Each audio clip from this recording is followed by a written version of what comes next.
Hello everyone. Greetings from Malibu City Hall. This is Ann Komarovsk with the 444 4th Estate News live at Malibu City Hall. So we're on remote. I don't know if you guys can see us, but we're here at the Public Safety Commission meeting. As you can see, they're getting ready in the background. And we have our camera, our auto camera. So not sure if it'll follow us, but we're live. So they have a few things on their agenda. One thing is they don't have any paper copies, so we're using the one that belongs on the table in the back.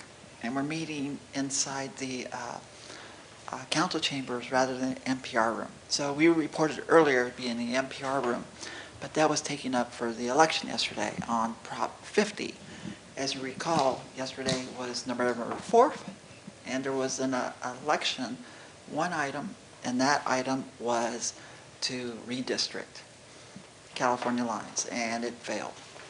No, actually, it didn't fail. Who failed? I think the Democrats failed by passing that. Regardless, it passed by majority, and so that will probably be challenged in court. So now we turn our attention to the election in 2026, and that'll be for governor, statewide election, and I'm a candidate. So Ann Komarovsk. So actually it's AnnestaciA. I did get a little bit of hint that we should change the 4th Estate News with AnnestaciA Komarovsk just to 4th Estate News with AnnestaciA. So that's something. Really want to get too loud. The meeting's scheduled to start in about 15 minutes. So we'll do that. I left my phone in the back, got my mic, and we have our mic up on the podium up there. We'll go place that in a little bit. But I'm using that mic, so you have a live look right now at, inside a live Public Safety Commission meeting. And so we'll have live reaction on this version as well as the meeting progresses. I wish I could show you how it looks, our setup, but I'll take a picture and post it here on the link. So follow along for our exclusive coverage. And in other news, we heard that the plane crash in Louisville, Kentucky. Hello. Hi, we're live. Sorry. Oh. We're going live today. Anything new today? We'll find out in 13 minutes. Hello, Sergeant. Hello, how are you? Fine, how are you? Good, we're in here today, huh? You're in charge. Yeah. Sit whatever you like. So that's Sergeant Sutherland. So Oh, that's your seat. Cool. he's been pretty good about reporting, letting us know what's going on. So he's here a little early. 13 minutes, not a lucky number. It should be 14 minutes. So he's here. We're gathering. And Because of yesterday's election, the room, I guess. No, we don't do that. Oh, okay. Come on, Vijay. okay, so I don't want to. Under the blinding lights. Let's listen to the. Yeah, I know. It's all good. We'll do the rest of the Gonna news make some trouble. tomorrow. You We'll know, catch making up. noise. Okay, so Excuse take a me. look at the live We don't do room. that. This is live right We don't do now. that. So exclusive coverage brought to you by the 444. He gets excited when 4th he Estate sees News with men. AnnestaciA 'Cause all my Komarovsk. Or friends this are women, AnnestaciA. and everybody's Listen. women. So, but thank you. I talked according to you. Okay, Vijay. You can. According to you. Now tell me Bella. Hey, do you know, did they find All right, we're waiting on Susan. Sorry, Right there. Oh, I found you. There you are, Palmdale. Who else are we waiting for? Chris. Chris is not gonna be here, he's in the desert. So lucky. So lucky. Oh, this Chris. I don't know Frost. Frost. We're full. All right, commissioners, real quick, that clock up there is wrong, it's an hour below, so if you're looking for the time, it's gonna be 5:05 up there. Thank you very much. All right, let's bring this meeting to order at 5:05 p.m. Let's get a roll call. Alrighty, ex officio member Woodward absent, Commissioner Aria, Here. Commissioner Frost absent, Commissioner Gibbs absent, Vice Chair Merrick, Here. Chair Spiegel. Here, You have a quorum. who would like to do the Pledge of Allegiance? Is that a hand raise? No. Okay, Brian will do it. pledge allegiance to the flag of the United States of America and to the republic for which it stands, one nation, under God, indivisible, with liberty and justice for all.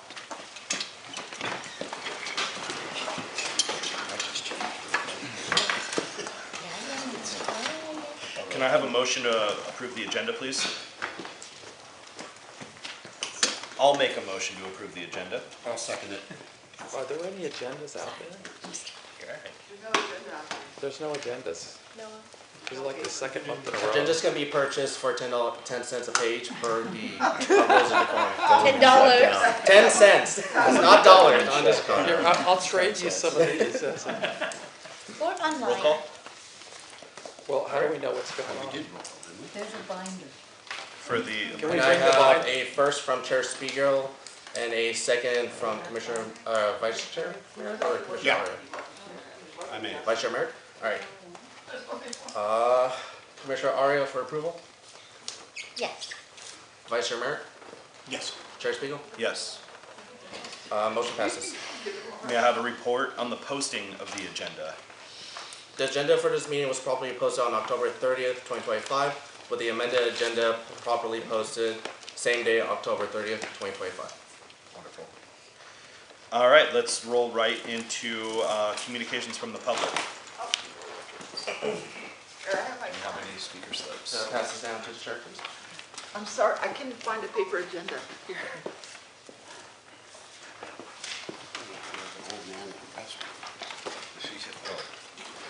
Oh, Checks out. there's one. There. Mr. Keegan, you are up.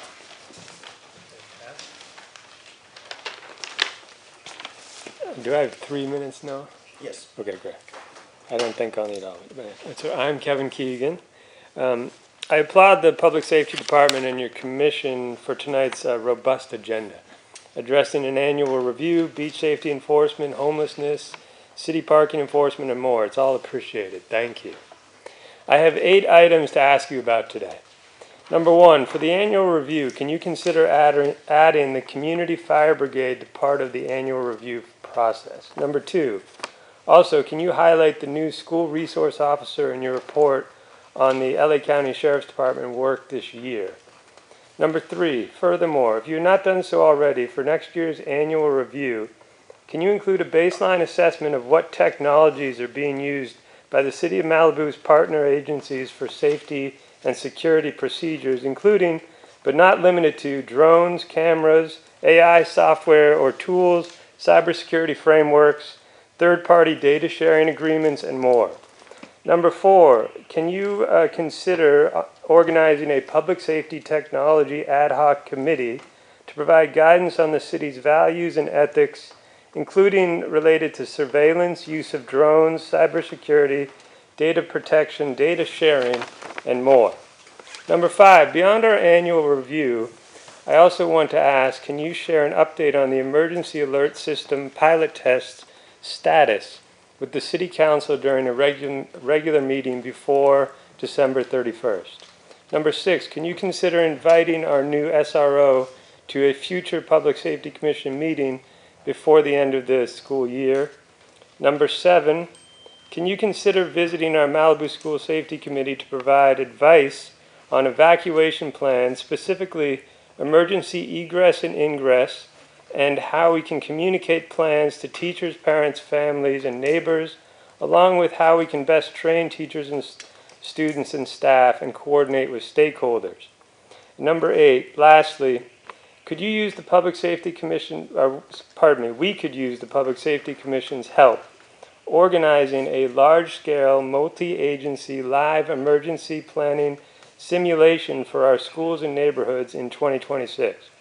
Please let the community know if you can bring this up on a future agenda so we can explore what needs to be done in order to organize this important public safety planning event.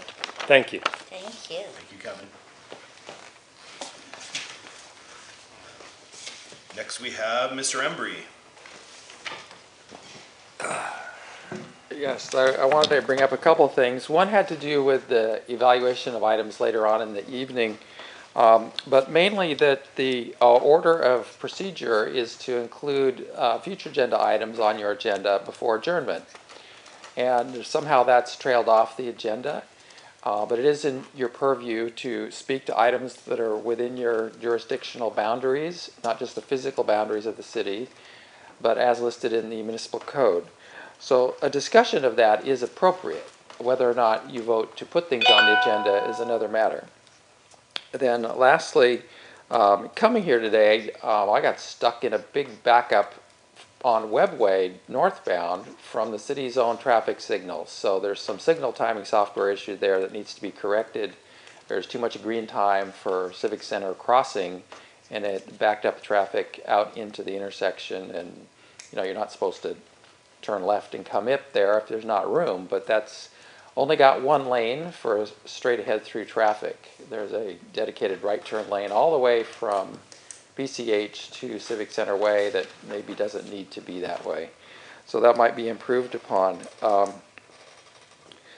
In speaking to the general emergency preparedness, we're definitely in our fire season. We've had, as I spoke previously, 2 or 3 meetings ago, we could have another water main failure, and guess what? We're going through it. It happens. And so we have to consider that, and in combination with an earthquake, that we may lose power, water, communications, and suffer the physical effects of earthquake and landslide, and we'd be stuck here.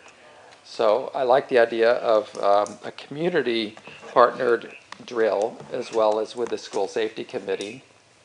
I think that would work well for you. There were also no agendas at the front desk. We need to make more for every meeting. This is now like the 3rd meeting that we've not had enough agendas for 6 people who come to the meeting. Maybe that's just a housekeeping issue. But please put future agenda items on. And last is the cost of services, I think, is important for this commission. I think you're able to comment on that. So I'll be asking the City Council to look into the matter, because as I spoke before, the value of services rendered determines sometimes the scope if you're stuck with a limited budget. Or if you have various contractors like the parking people do a certain amount of work for a certain price, or the ticket processing paperwork company does a certain thing for a certain price. If you can get a better deal or get more work for the same price, that's an efficiency metric which I think is important for this commission to evaluate, because you have all the stats and data, or should have it. Thank you. Thank you, Ryan. Next we have Ann. Come on down. Sorry, doing double duty. It's all right. So first of all, we are live broadcasting right now. So if you go on YouTube or Facebook or Nextdoor, we're live. The other thing too is there are no paper agendas out front. So I have all these comment cards, but I have no agenda to reference. So that's kind of problematic. The other thing too is I've been trying to push forward these radios. Let me grab them real quick. Real quick, I forgot to bring them up. So we've been trying to implement a radio system here in the Malibu that communicates all of Southern California into Central California into Las Vegas. And they do work. And you can subscribe to this for, I think it's like $14 a month. And they do work. And you can do simplex or through a repeater network. Oh, this is the wrong radio. This is actually the one that listens to the fire department and sheriff department. And see, we can't talk on the, that's the fire department. We can't talk on your frequency, but we can listen to them. And this radio allows anybody who has one of these to communicate. And you can do this right now. We don't have to wait. We've been testing it for 2 months. So we have these radios. And if I go to the network, it should work here. Let's see, it's trying to lock in. Let's see, reception. Oh, I see. I don't know, we didn't make it, but it's something we want to push forward, and we really need advocation to get the repeater site at Catalina up and running. That is key, because that'll go from San Clemente all the way to Santa Barbara on this side of Malibu. It'll be very helpful if somebody could negotiate a liaison with the Catalina Conservatory. And you guys have the power and the ear of the city council to make this happen, and I would hope you do that. The other thing too, I just bought a cup of coffee, a latte, pumpkin spice latte at Starbucks for a homeless person. Okay, so he stays in Santa Monica. We're paying well over, what, $400,000 a year to some service that's not even here. Where are they? The group that we pay, are they here? The People's Concern is not here. Why, if we give them $400,000 a year, they don't have the decency to show up here in person? Lastly, I am running for governor of the state of California, which is kind of like maybe a lower calling, but something big is about to happen, and I would suggest everybody prepares for it. Fill up your cars, get your batteries charged. God knows what's going on, but something big is about to happen. And, you know, we predicted the World Series. Dodgers, it would go 7 games, they did win. So we have good information. The city manager, or the new one that just got hired, that too. So I'll let you guys be. Continue doing a nice job, and prepare always for the worst. Thank you. Thank you very much. And hope for the best. Joe, you're up.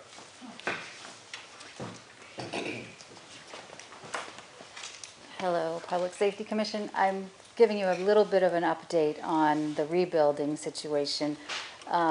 We just got out of our zone captain meeting, so I thought I'd give you that before I went on with my public safety comment. So there are apparently 588 single-family homes that burned down, and 204 of those are actually in planning, building and safety, building plan check. So that means that's 34% of all the homes that burned down have actually applied. So that's not that bad. There's only 11 official rebuild permits issued after 10 months. But that's an increase 3 times in the last 2 weeks, from 4 to almost 12 in 2 weeks. So that's good. There's still 23 in building plan check. So, and we're hoping to increase that by another to maybe 40 or 50. The goal is 100 permits, but I don't know if we'll get there. But we're hoping at least to have 50 by the end of this year. So that's that update. And then with regards to public safety, we appreciate Chief Smith and all the border protecting our borders from wildfire, but we also need to maybe have joint public works, public safety meetings for water infrastructure to separate the potable water from the hydrants, because when the houses burn down, the hydrants don't work.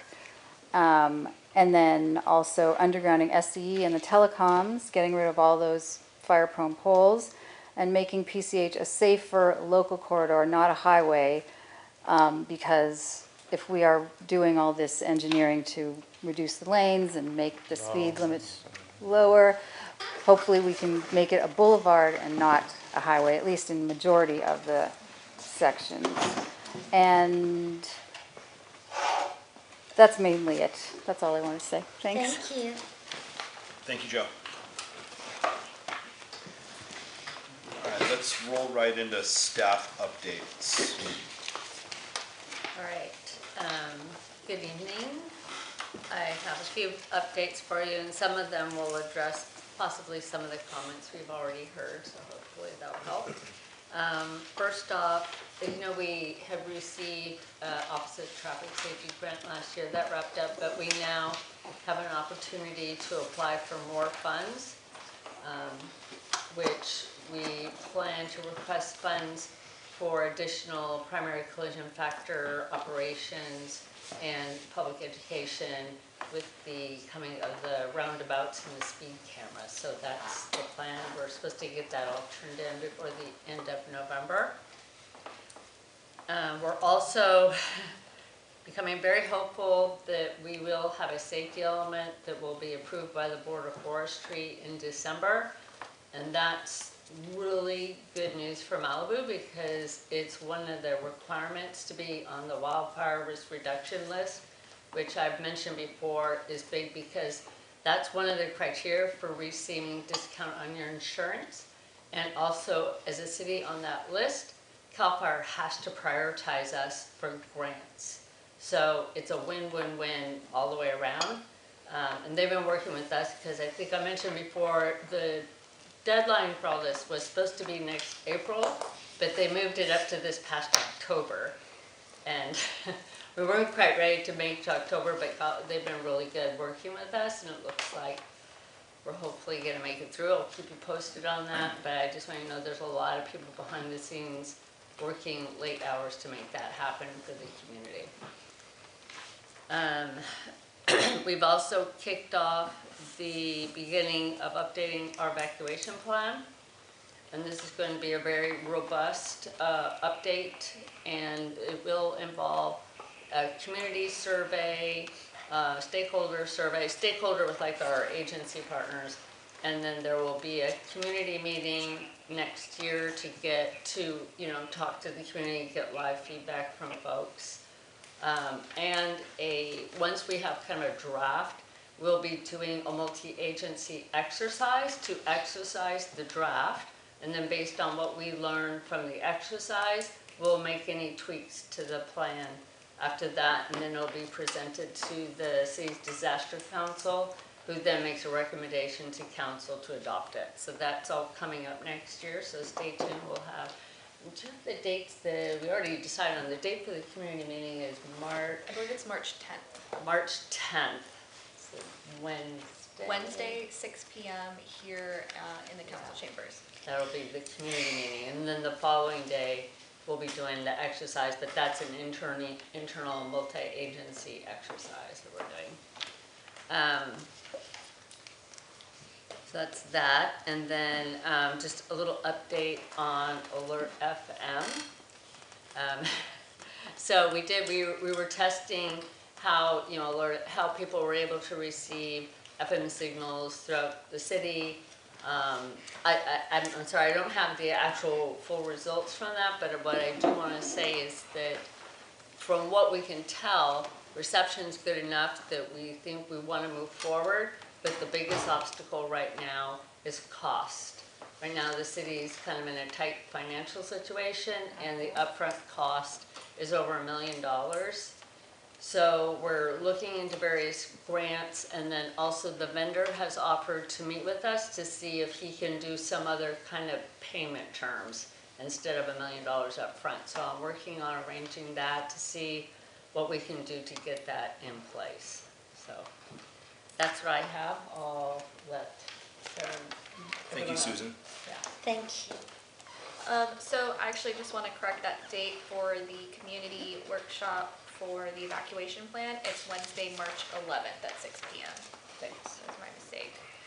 So a couple updates I have. As you may know, we have been working on the Franklin and Palisades Fire After Action report. That is still in process. We reviewed one of the most recent drafts, and we're hoping to have a final report come December. And that will be a public-facing version as well, so we'll be able to distribute that out. For our Emergency Operations Center, we've taken a lot of the things that we learned from our After Action report, and we're implementing those within our Emergency Operations Center. So right now we're in process of updating overall systems, supplies, guides, checklists, things like that, and we are incorporating that into our EOC. With that, we are conducting a training next month for staff to update them on all those new changes. And then the last... Mention RFQ too. The RFQ was issued. And then we just issued a request for qualifications for our EOC. We are hoping to bring in a kind of like an incident management team for our EOC. So we're hoping to contract with either independent contractors or consulting firms to bring in individuals that have experience working in an EOC, and they would be specifically responding to an EOC. So any type of incident where we need additional staffing on board, we bring them in during that time period. Because during the fire, staffing was a huge challenge for us, and so we want to be proactive and have these people identified in advance. Great. Did we do it? And then the last thing I have is our mobile siren trailers. That is still in process. We are working with the city of LA. We just recently identified secure storage locations for the sirens. And we're just kind of pending the transfer documentation from city of LA, and then we'll do a final inspection. We'll be able to bring them over, and then we'll go ahead and start testing here within the city. And that is all I have for updates. Real quick, do you have a timeline on the siren siren trailer? To receive them here? I don't have an exact date. I'm going to say probably 2026 timeframe. By the time we get all the paperwork done, approved by city council, January, inspection. June, November? I don't have an exact date. I would probably say more towards February by the time we actually get them over here. And we have 2? Yes. Okay. Thank you, Sarah. Thank you, Sarah. Good evening, Luis. Chair. Good evening, Chair and Commission. Just a couple updates on my end. The Greater Los Angeles Homeless Count's already scheduled for Malibu. That's taking place on Thursday, January 22nd, 2026. We're recruiting volunteers already. Interested folks can sign up at count.lasa. Lasa is LAHSA.org. Once again, that's count.lasa.org. And so, same as usual, we'll meet up here at City Hall early in the morning. We get assigned our census tracts. You download the app, and we assign you into volunteer groups who go out and count our homeless population across the city. So once again, that's on Thursday, January 22nd, 2026. We're doing real good on the homelessness front, a lot of improvements. Legacy Park, we just recently updated all the signage. We increased the amount of signage, made it larger, strategically placed additional signage at entrances and gathering spots throughout the park, and added additional penal codes and municipal codes that the sheriffs can use for enforcement on those fronts. And on the outreach component for that, I won't go too much since we have a report, but some of the folks who have been here for close to 2 decades have just been housed in the past month. So a lot of good strides on that, and that has obviously resulted in a shift in the population there. Seen a slight uptick at Surfrider, but just working with beaches and harbors every other day to get some of that stuff addressed. And so, as usual, we address a few more come back, and we just keep doing the same thing over and over. But the good thing is, we have strong relationships with our state and county partners to make stuff like that happen a lot quicker than we used to before. So a lot of good stuff happening there. And then just finally with our parking enforcement team, they just received access to Starlink modules for their vehicles. So the issue of not having service throughout the city has been resolved for the most part. So now with these new devices on their parking enforcement vehicles, they can just continuously issue citations throughout the city without any service issues. And these are also really great devices that Mark and VOP folks have been using, and it's been very successful. So we're excited to have that capacity now for our parking enforcement team. But happy to answer any questions. Did we get Starlink for the VOPs? Yes. No, yeah. Well, Okay. All our vehicles have. yeah. But they had them before we. Good. All right. Thank you, Luis. Sure. Good evening, everyone. I got 3 quick points for you. We've been having a record year for our home inspections, for home wildfire assessments. And it has just kindly fizzled out altogether just in the last few weeks. So it's a bummer, but we did have a record year for them, so the more the better. We just got word, we talked about a grant a few meetings ago that we were looking to get. Is it okay if I speak to that? A $4 million tree grant through the Department of Agriculture, and it would have been a huge help, especially after the fire. So many people suffering with everything else. We could have helped them all with trees. I had high hopes we were going to get it because we checked so many of the boxes, but we just found out recently that we did not receive that. So lastly, we're on the live fuel moisture roller coaster. Last meeting we were at 62%, and I was being Debbie Downer with you guys, thinking it was just all going downhill from there. Shortly after that meeting, we had a little bit of rain, and that bumped it up to 69%. So we were, we'll take it. There's a little bit of green up out there, maybe not quite enough. But then we had a short-lived Santa Ana event that's going to bring it back down. We'll get a reading tomorrow. The update will be tomorrow. And then the roller coaster will continue next week. As you probably well know, we're expecting 1 to 2 inches of rain. So hoping more on the 2-inch side personally, but we'll see what happens because that'll give us a huge spike. And that's all I have. Thank you. So is there any money left in the tree? There's no money left in the tree program? No. Okay. Is that a federal or state State. grant? It was State? It was a one-time appropriation following the Woolsey grant. Do you have any other questions for staff? Luis, did you get my email about the homeless person at Westwood Beach? That was in front of Sunset I Restaurant? did not, did you recently send it? Yeah, okay. No, but I'll I mean, check she it. was there for a few days after the email, but I think she's gone now, I don't know. I haven't seen her last couple days, I'll check back tomorrow morning. but yeah, okay. Just to be sure. All right. Gold car? No, it wasn't a car, she had suitcases, the whole setup right there in front of I Sunset. think I know who it is, yeah. Yeah. But yeah, she bounced around. But either way, I'll be there Okay. tomorrow morning. Yeah. No worries. The other thing I would say is that I recently, what was the reason for that? I forget, but there was an event somewhere in the Civic Center and the parking was pretty bad, so I went and I parked over by Supercare and I went through Legacy Park and it was pretty clean and it's a very beautiful place right now, and I just think that the more that residents actually go there and use it, the less you're gonna have the homeless situation there. And I saw one or two just in that sort of amphitheater setup across from the library, but otherwise within there were people enjoying it. There was a guy doing bird watching and taking pictures of birds and stuff, and it's a really nice place actually. You know, it gets a bad rap, but you know, I walked through there with my dog on a leash and it was all really nice.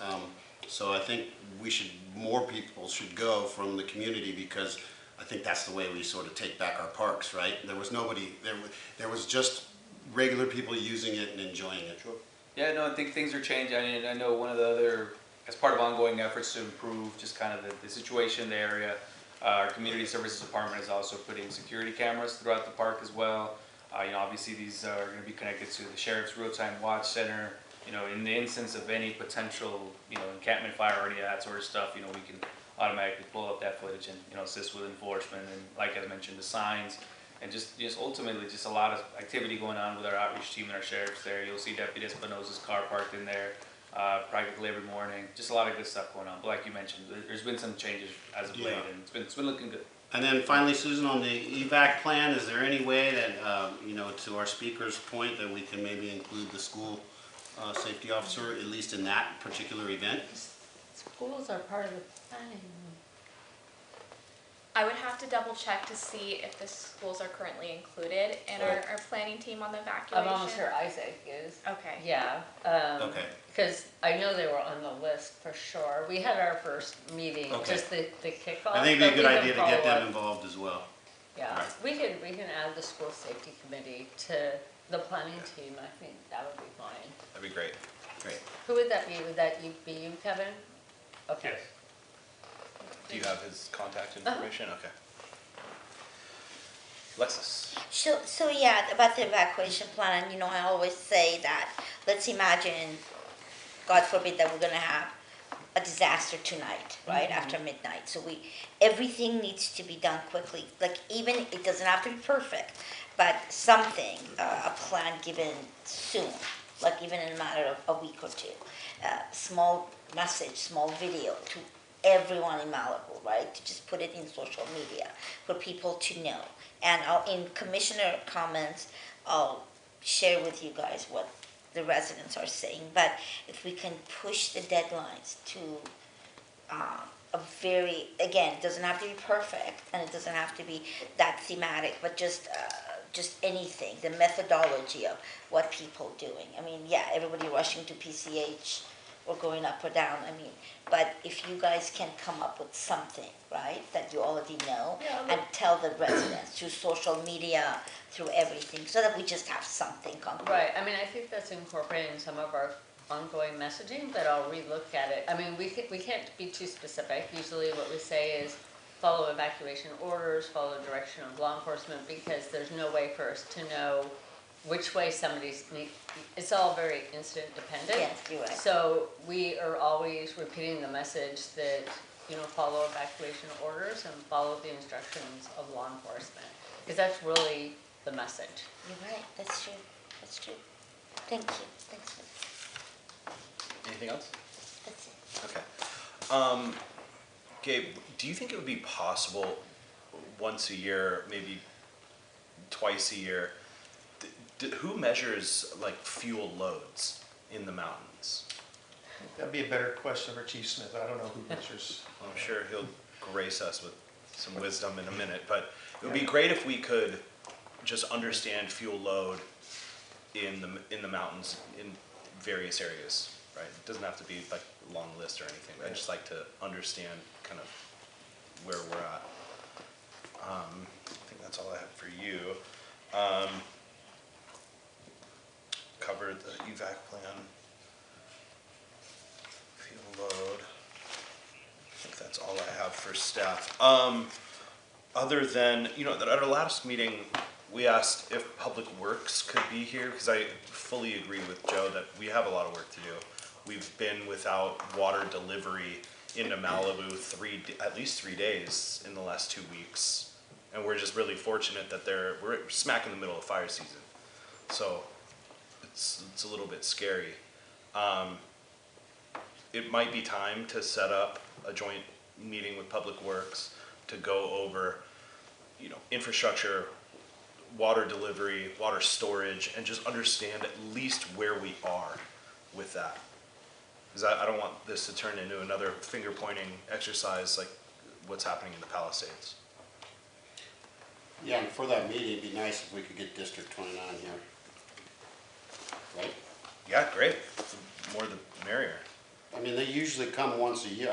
They go to Public Works usually. I mean, that's where I would see them, but maybe a joint meeting is a good place for them if they haven't been here in a while, which I'm sure they haven't. Because I don't think we've had a joint meeting in over a year. Writing it down. Okay. Cool. Is this just going to be the new normal, not having Public Works here? Yeah, and that, I mean, it shouldn't be, but your question is prompting me to ask Rob, like what Gav's, we need to have them participating. I think they felt like a lot of times they were just here briefly giving some updates and then didn't have an item. And they're really busy with, their projects. But I'll talk to Rob and say that, let them know that you missed them here and that we want them back as regular members. This is hurting my ego. Maybe just Travis, That's all even it is. if he can come. Yeah, Travis. Just Travis for like a little No, bit. I'll talk to Rob about both items, both Okay. the fact that to please start participating and also a joint meeting Okay. and inviting District 29.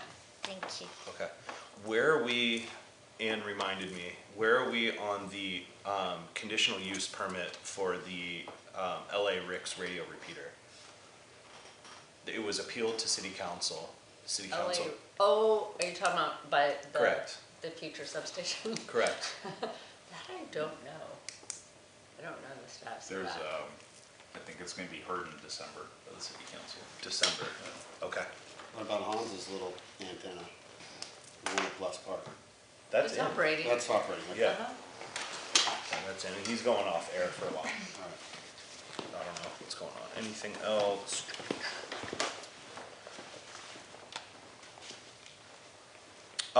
Keegan, Kevin, you mentioned the community fire brigade, listening to the community. I don't think that's something that we can touch, this commission, because we have 3 members. 3 commissioners are on the community brigade, so I don't think that we would be able to listen or vote on anything. And we'd have to ask council, and my impression is that they're asking you to review services that we either contract for or we fund, like, BOPs and fire, although we don't directly fund fire through the Should probably just go district, straight to council. If Yeah, we I can't know. really, I mean, if we can't even hear the item or comment on the item, wouldn't we have to recuse? Yeah, I mean, because And then we wouldn't the have a quorum. brigades fall under the fire department, Right. so I'm not sure, us evaluating them, what that, Yeah, I mean, and also the brigade is, while it kind of originated out of Malibu, they're not specifically for Malibu. right, I mean, yeah. they get called wherever they get called.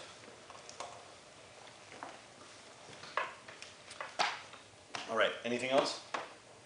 Well, are these, yes. That's just commissioner comments. I'm done. So I believe you have some commissioner comments, right? I heard you say you did. Just 2 pages, not that. 2 pages. Well, it's not like 7 like that time. Light night. All Yeah, right, right. let's get it going. So the homeless count, there are 8 people who are unhoused. It's very discreet. A few of them are former residents of Malibu. Only 3 people know about their names and locations and where their cars are. So we honor those 8 people and we count them among the unhoused in Malibu. Yep. So I haven't told you this before, so I'm just telling you now. It's like if it's 33, then plus 8 at all times until something changes for them. For sure.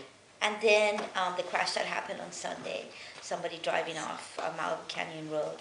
Yes, he wasn't in the city of Malibu, but still, every single commission meeting, I will mention it, that we need a multi-jurisdiction task force because it's a fatal possibility for all those. I mean, I know every single canyon needs carols, but we can start with Malibu Canyon Road or whatever, and on all the different names that it entails throughout until 101. So carols, please. So I just want to say that we need it. And yes, sometimes we have to put, or carols or Just gates. guardrails. Yeah, or Anything that'll gates so prevent that it. the LASD can go through gates, but it has to be metal. Some of them look like toothpick. I mean, even a bicycle could not be held. Like you look at some of the railings, and so it's just like, even a bicyclist could go through them, so. Not toothpick, I'm sorry, I shouldn't speak like that, okay. So that's that, and then a Malibu resident complained to me. She was very upset. She called me. She's been in Malibu for over 35 years. There's one real estate agency, and this resident wants a fraud investigation. So this one real estate agency has been calling condo owners, and the real estate agency did not sell, just sold like 1 or 2 houses in 2025, did not do a lot of sales. So that agency has been calling condo owners, telling them that if they don't sell their condos ASAP in 2025, they're going to suffer catastrophic losses. And other experts have been asked, and they say, no, you don't have to do it. But that agency has been pushing residents to use that agency to sell their condos, to move, buy another house using that agency. And they've made phone calls to over 200 people in Malibu that you have to sell your condo. And so there can be, so there's going to be more investigations in this, but it probably will be a fraud investigation about this.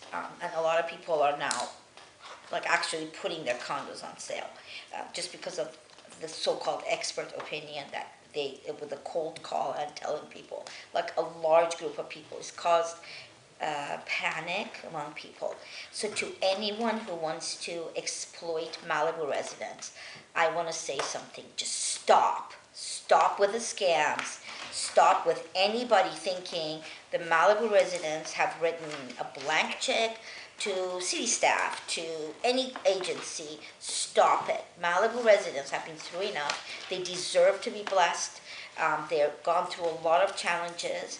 And if this real estate agency is what they're doing classified as fraud, many consumer agencies, they will be punished for what they're doing. But anybody who's thinking of taking advantage of people who lost their homes, or anybody, any Malibu resident, vulnerable or not vulnerable, just one word, don't. And stop. Okay, we're sick of it. Thank you. Well, who was it? I can't tell the agency. Come on, we're all friends it's here. It's a legend, I can't. But it's... Local agency? Yes, very. Oh. It's a very small one. You can direct them to the Department of Real Estate. They'll I investigate. think that's what that senior citizen... Tell me after. Okay. Yeah, all right. I don't know if I'm allowed to. Let me call her. I love the gossip. No, let me ask permission, because I don't know. But No, just tell it's me. It's just all right. infuriating, people thinking, You can trust me. you know, just because Malibu residents are welcoming and kind doesn't mean we're stupid. Okay, we've worked really hard for, to get where we are, and just stop. Anybody wants to scam, anybody can hear this recording, just stop it, okay? We're gonna, no more Mr. Nice Guy, or lady, nice lady, whatever. So another thing is an issue with, I haven't seen it personally, but visiting LASD deputies, they look at quality of life crime reports in a lighter light. And so, for example, there was a female resident who wanted to report a homeless person accosting her and almost assaulting her, and I'm sorry, unhoused person, male. And the deputy it was his first time in this area. It was a visiting deputy, and told her that that's not a real crime, and so she felt like she felt like it was as if she had a mental illness for reporting. And she happens to actually be a psychologist with that, so that's how she felt. And also another unhoused woman assaulted a 6-year-old child and his mother. And Malibu Country Mart employees have a video recording of it with their own phone. Another visiting deputy spent 10 minutes dissuading the parents not to file reports or press charges. So I don't know if they want to pursue the parents want to pursue this, but it's just, you know. And the unhoused is somebody you know, the unhoused female. So that's that. But you guys are amazing, amazing. There was one complaint about IPS from a senior citizen, lady senior citizen, Malibu resident, who just said somebody named, I don't know the name, but was mean to her. I'm sorry, but I've been getting complaints about IPS every day, so. And then also, again, we need, I really want us to think that a disaster is going to hit tonight at midnight, heaven forbid. And the urgency of the now. There's nothing that motivates us better, more effectively than thinking that it's urgency of the now. It has to happen now. So I hope that we always keep that in mind. Malibu residents, I know everyone says it's not practical. Yes. Because I don't know a lot about maritime and boats, but they want a maritime solution for evacuation, whatever it is. Again, we're not Dubai, we can't afford to have like a island go all the way into the ocean, but, or whatever, but, so that's what they want. And, wait, am I done? Yeah, I'm done. Really? Hey. Thank you. Thank you. Okay, let's move on. Hi. Public Safety Services Annual Review. Susan, you are up. Right, well, I'd say actually Sergeant Oh, I do. Sutherland is up. What, we're gonna take public comment after the staff report. Okay, yeah, as you know, we do an annual review to hear, about the highlights from the Sheriff's Department, like Sergeant Sutherland is here to provide us. And then at that time, it's also a time for the commission to consider the level of service and, based on his report, if you think there's any recommendation you want to make to the council for adjustments to the contract. So with that, we can hear public comment and then we'll hear from Chris. Or do we hear Chris first? Why don't we hear Chris first? Okay. And then. Gotcha. Sounds good. Chris. All right. Before I get into the year in review, for September, the crime statistics, so there's 27 Part 1 crimes, and that's brings a total of 201 for the year, and that compares with 351 from the same time last year, and so that's a 42.7% decrease. So if you go to the agenda here, the first page, you have basically fiscal year July to June on here.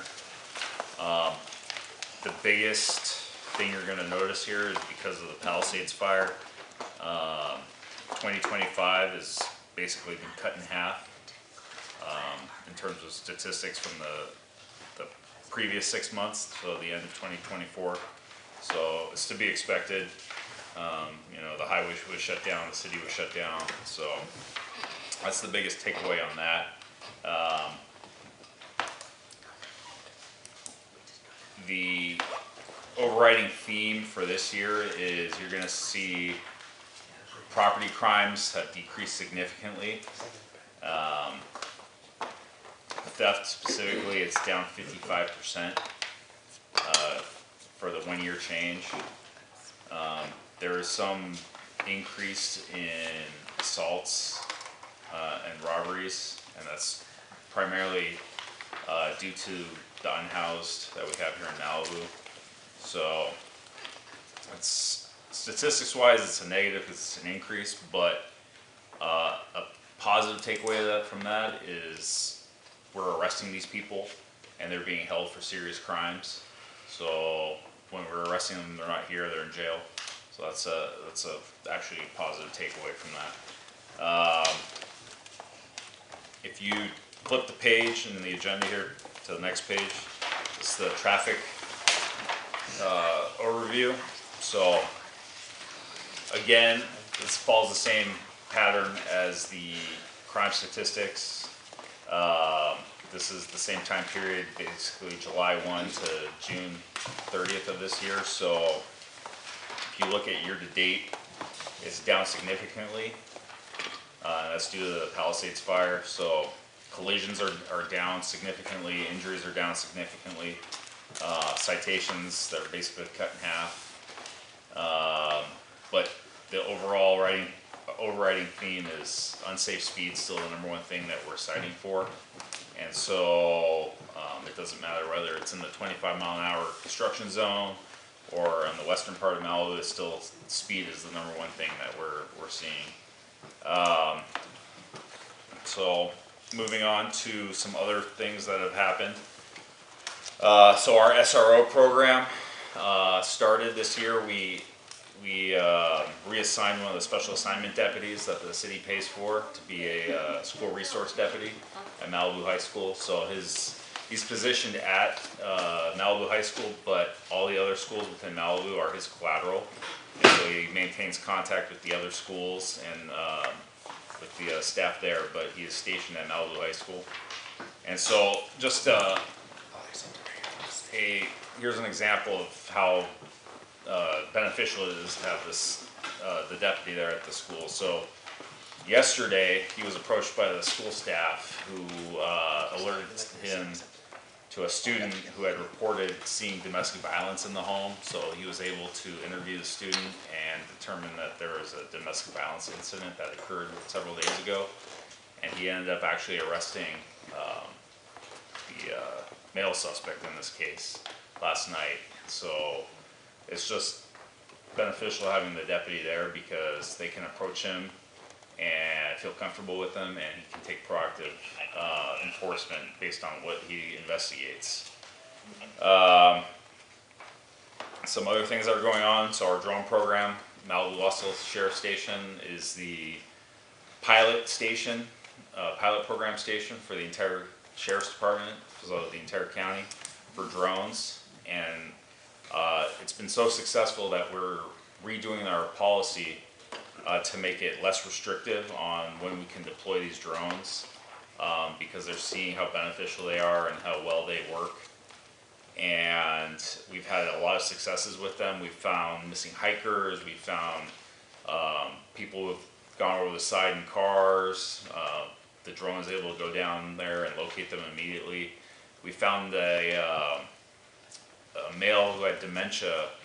He had walked out to go to the mailbox and never returned. And it was sunset and it was wintertime, it was getting cold, and he was actually located several hundred yards from his house, but he had no idea where he was, and the drone with the infrared technology was able to find him. And the fire department had actually said, had they not located him in a timely manner, he would have suffered, you know, from the elements and possible hypothermia and could have actually died. So the drones are very, very effective at what they do. So we're looking at expanding the use of them. I know there's a lot of privacy issues that come up with the use of drones and where they fly over. So those are some of the things that we're navigating, but they're seeing how effective they are, and so we're trying to use them more widely. Let's see, PCH safety. We have continuing Malibu traffic enforcement. Additionally, on top of what the city already pays for, the city is paying overtime to have additional deputies to do traffic enforcement. So again, hammering home PCH safety. We don't want to have any more fatal accidents on PCH. We did a DUI checkpoint recently, and that was through a OTS grant, and so that was the first DUI checkpoint we've done in several years, so that was good to have that going again. We are working with Public Works to do a signal synchronization. It's so hard to say. Yeah, out here on PCH is basically from John Tyler to Topanga Canyon, so if you drive the speed limit, you should be able to hit all green lights going, but however, if you go above the speed limit, the next light you come to is going to be red for you to slow you down. So it's part of PCH safety. Speed cameras are going in. That was an assembly bill after the Pepperdine accident, and so that'll be good to get those in. And we're continuing a partnership with Caltrans and trying to make PCH safer. I know there's a roundabout project in the works, so that's another aspect that we're working on with Caltrans in the city.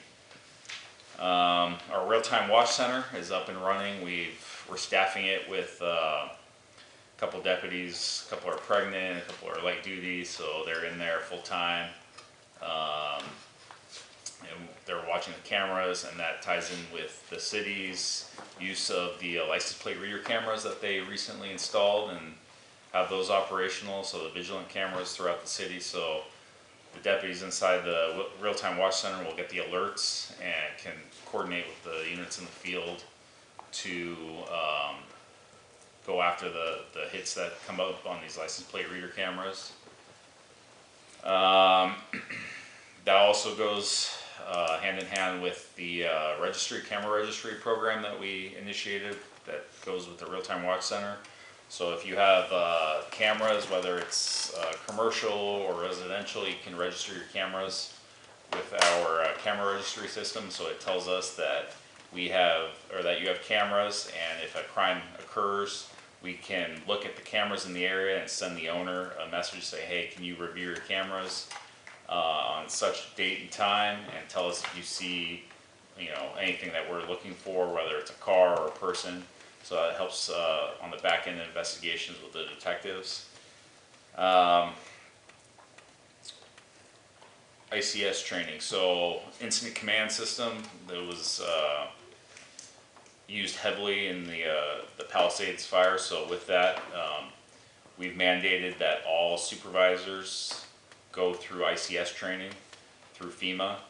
So there's multiple layers of it. So we're doing ICS 100, 200, 700, 800, I think. Yeah. So so we're doing them all. So everybody that's assigned to Lost Hills as a supervisor is going to be ICS trained. So we can manage disasters and emergencies through the ICS system. And let's see, our DCS, which is our disaster communication services. They're a group of volunteers. They're like ham radio operators, and they operate the radios for us in disasters. They got a new van with new equipment. The one that they had is probably 30 to 40 years old. So they got a new one with new equipment, which is good. So we can utilize them in a disaster for communications. We're also working with the city to do a mass evacuation update plan. So it's us, the fire department, highway patrol, and the city, and we're going to update the city's evacuation master plan. VOP Belmont, I almost steal your thunder, I'll let you take that one. We got a $1 million donation, the station did, for disasters, so we are looking at getting a new command post trailer outfitted with all the latest and greatest equipment. So that's in the works. What happens to the old one? It's a good question, I don't know. That is Can we cool. buy it? Take it? Staffing, so staffing continues to be a challenge with our department. And we're at about 70% staffing right now at our station. So basically, every 3 deputies has to do the work of an extra one. So they're mandated 4 extra overtime shifts a month right now, just to make up the difference. So we're stretched thin, and I wish I could see, improvements coming, but I don't see that. But we are getting 4 trainees over the next several months, which will help. But when we get new people in, people promote, people transfer, people go to specialized assignment. So it'll be good to get some, fresh faces in, but we need more people to join. So, and then homeless enforcement, we are trying to increase our homeless enforcement with our special assignment deputies, and we're partnering with the city and homeless outreach. So we increased, like Louis said, we increased signage at Legacy Park. Put them at all the entrances. They're the big reflective ones that you see at all the other parks. And it's got all the rules up there. The county also put in extra signage at the library to help with parking enforcement over there, because that's, they go back and forth from the library to the park. So we are increasing our enforcement in the library as well, and it seems to be having a good effect in there. There's a lot less people camping in their vehicles. RVs are non-existent over there, which is good. And also the city's looking at putting up cameras inside Legacy Park, which we're going to integrate with our real-time watch center, so we can monitor that. And yeah, things are moving forward, and I'm happy to take any questions. Here we have reports also from Chief Drew Smith and Chief Kyle Power from LA County Fire. Chief, you want to go? Yep. Smith, you want to go first? We'll ask questions Later. after Yeah. public comment.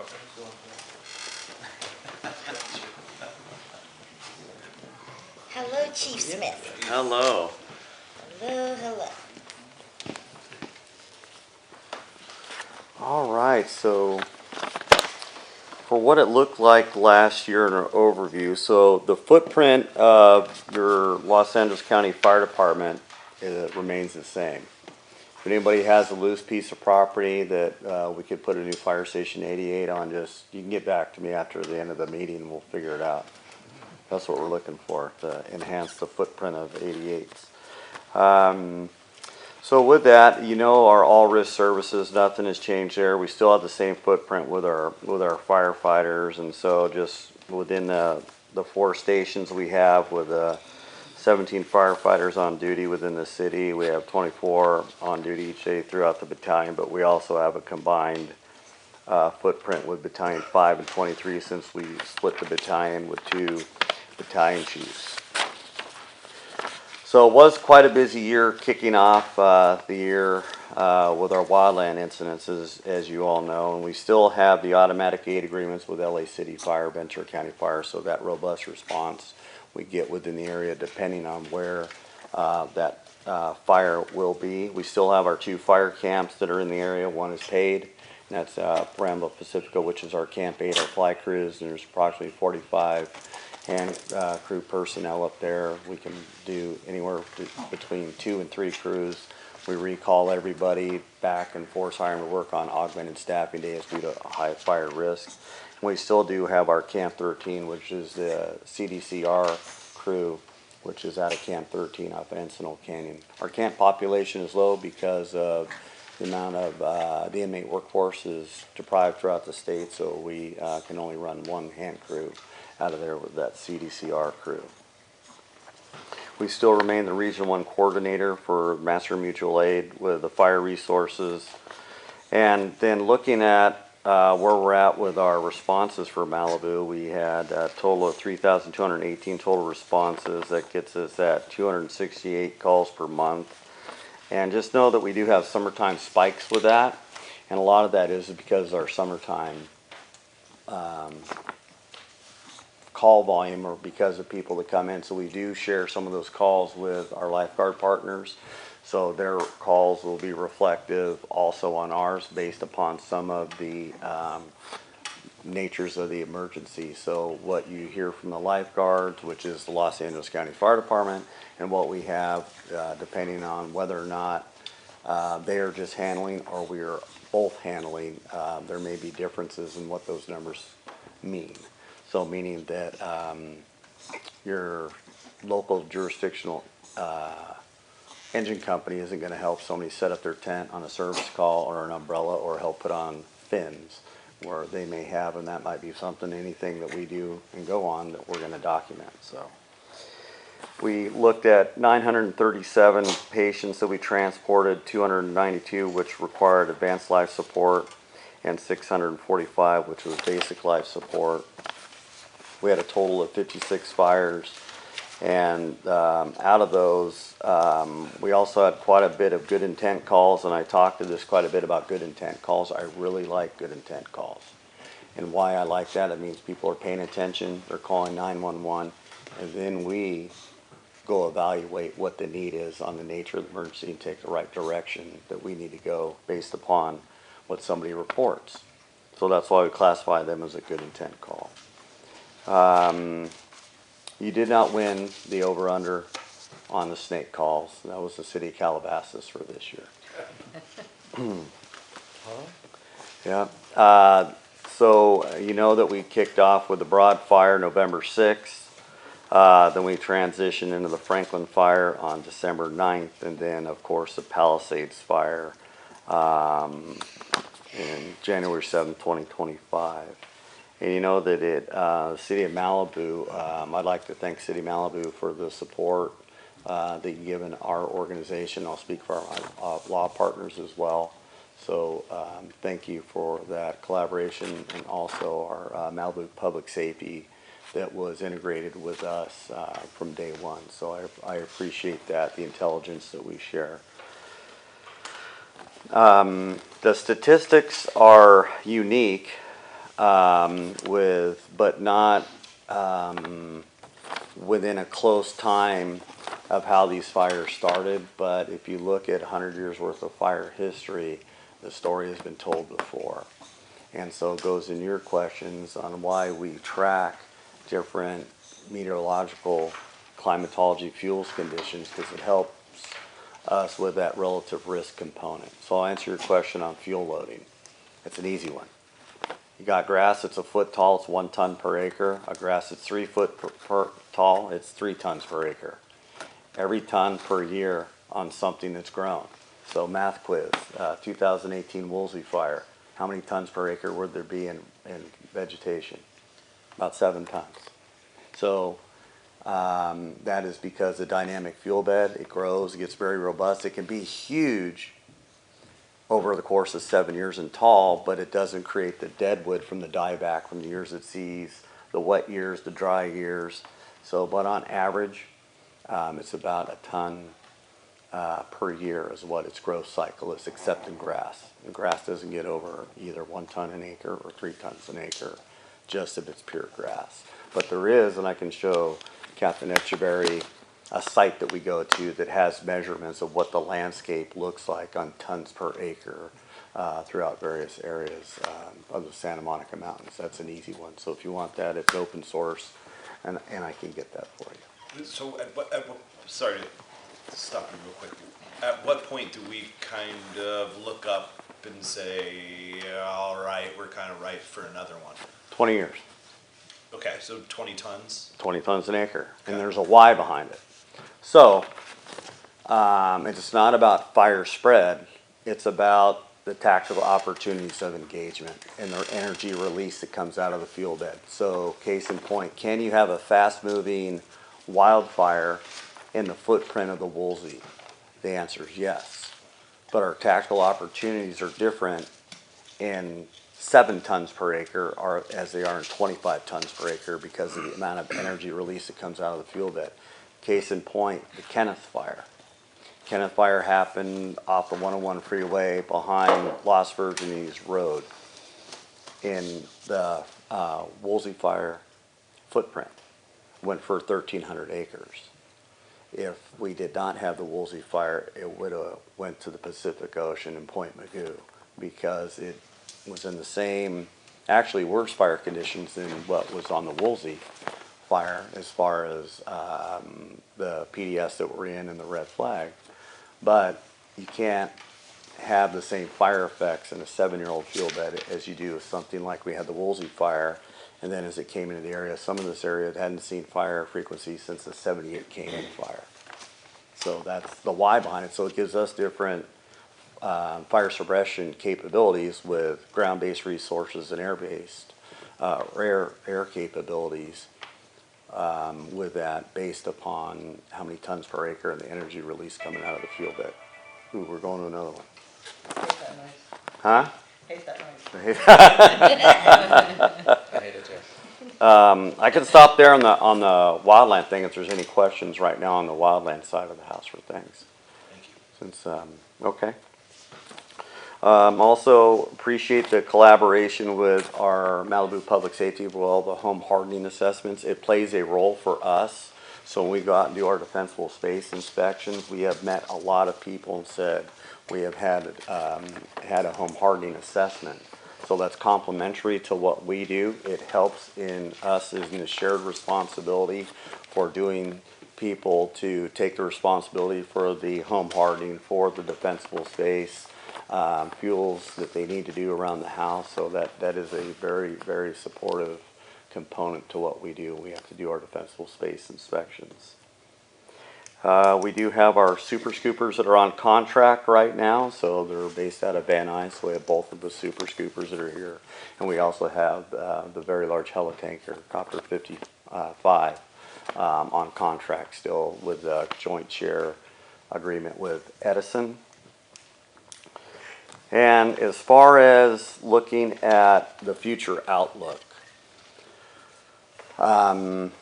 some areas got an inch of rain, some areas got 4 inches of rain over this last precipitation that we got.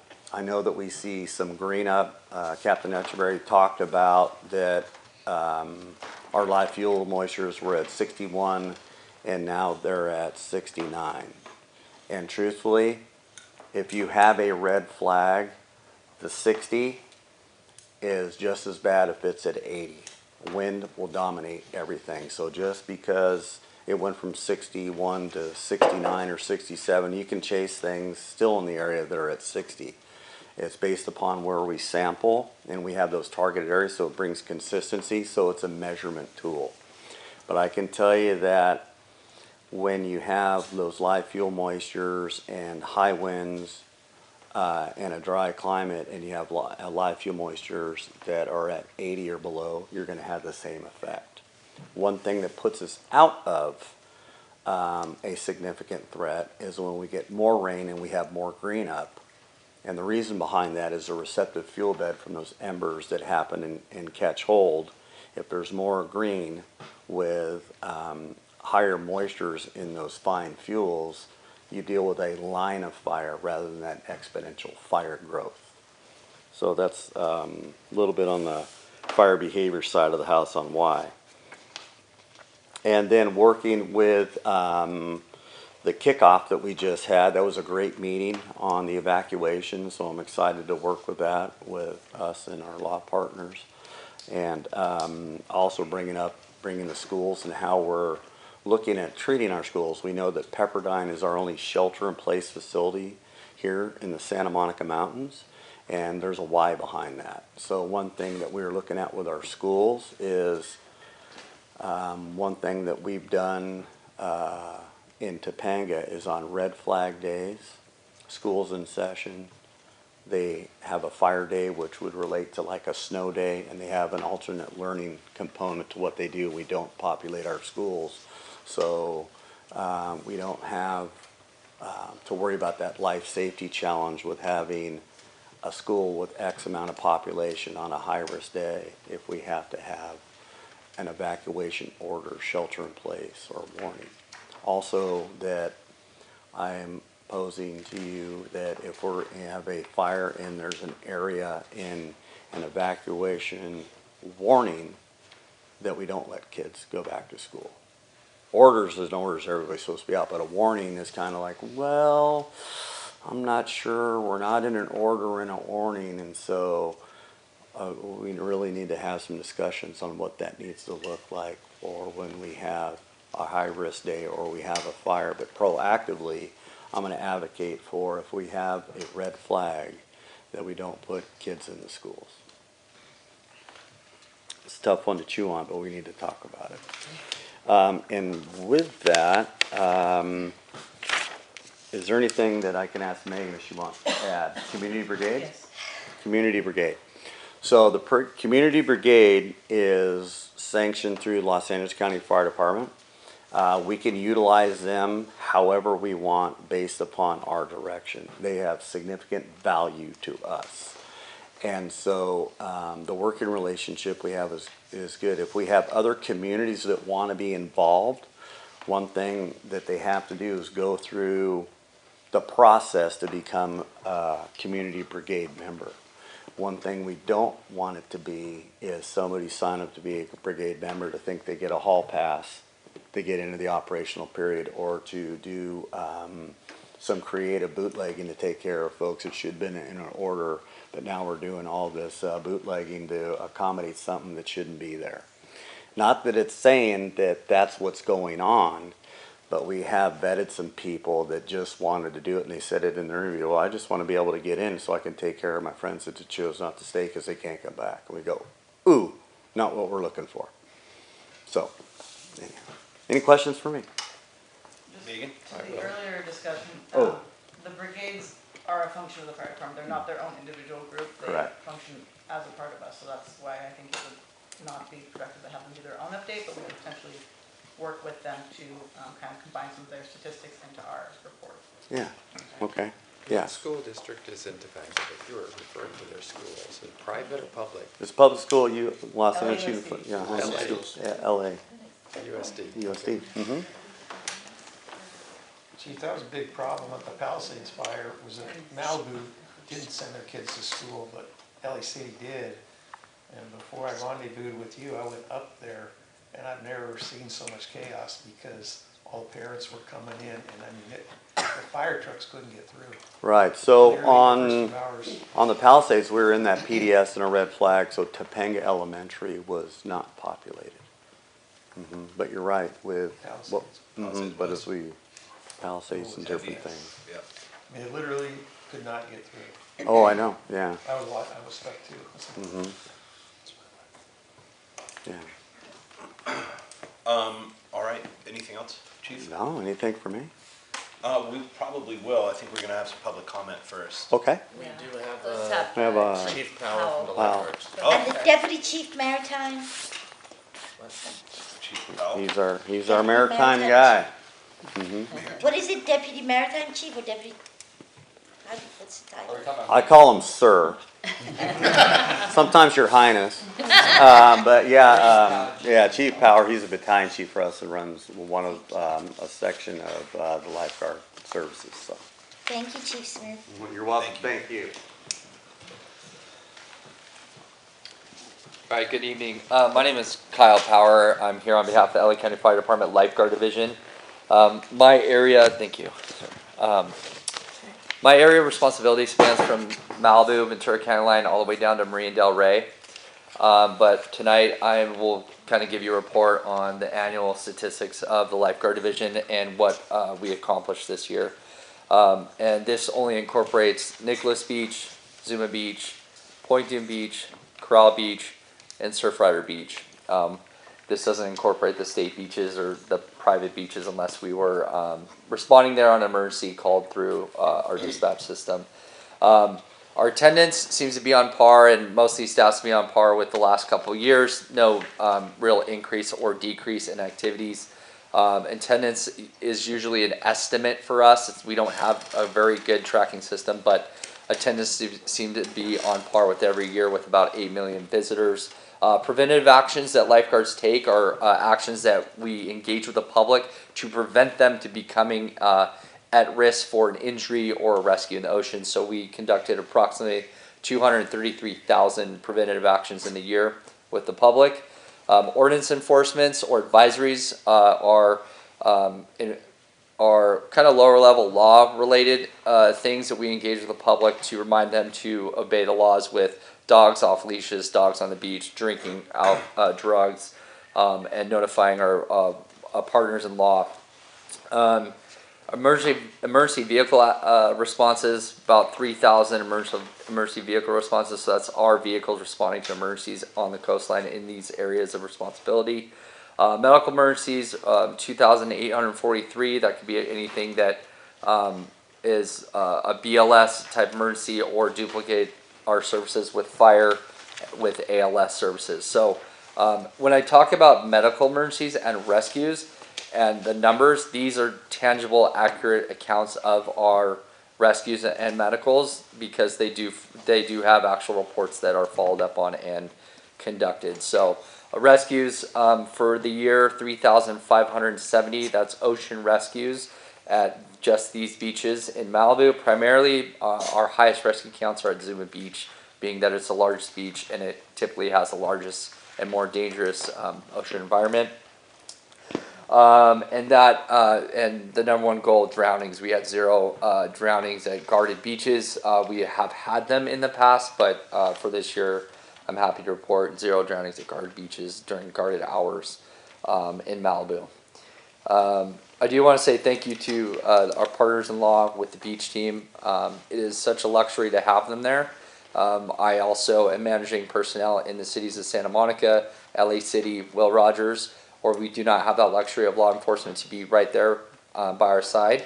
And I'm having a lot of issues with assaults on our lifeguards, threats to our lifeguards and stuff like that almost on a daily basis, continually even after the summer period, like today and this week. So it's always a luxury to have them on our beaches. Another thing I wanted to reference is Baywatch Malibu, our rescue boat that is typically moored. It's an asset assigned to Malibu. It is a captain and a deckhand, and they are historically moored off the Malibu Pier. They do have an office at the end of the Malibu Pier. But to protect our $1 million asset and protect that boat, we have lost it several times in bad weather, and the chain has broke and it's gone adrift overnight.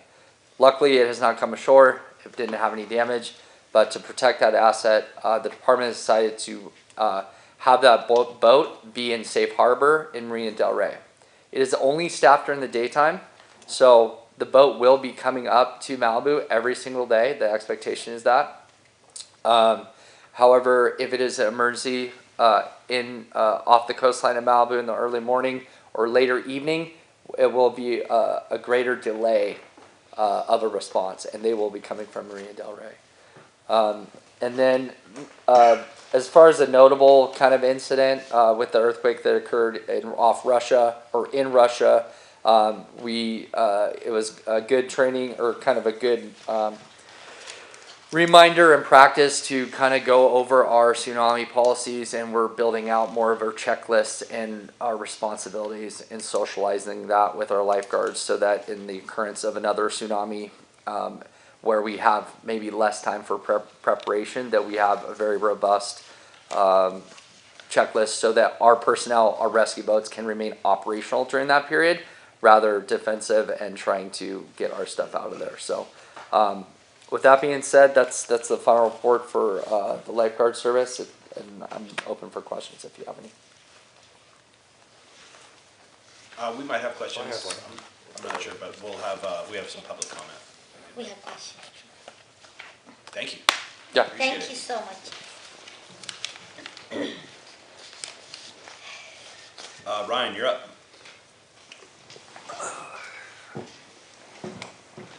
Well, there's a lot of agencies here, so doing them all in one night is quite a bit. The patrols and deployment of sheriff has been a prior concern of this commission, and we used to schedule it and talk about it. We didn't always do that in live manner on video, but that's relates to neighborhood policing and patrols, which protects our residents. It's great to have the beach patrol, although we know that's funded at overtime rates. And if we could just contract for full-time officers that do work in Malibu and then can, drive across the street to Zuma in case they need to be there. But if they can patrol places like Morning View and the schools and other things, I think it would add flexibility. So the scope and deployment is something I think you should agendize for the future.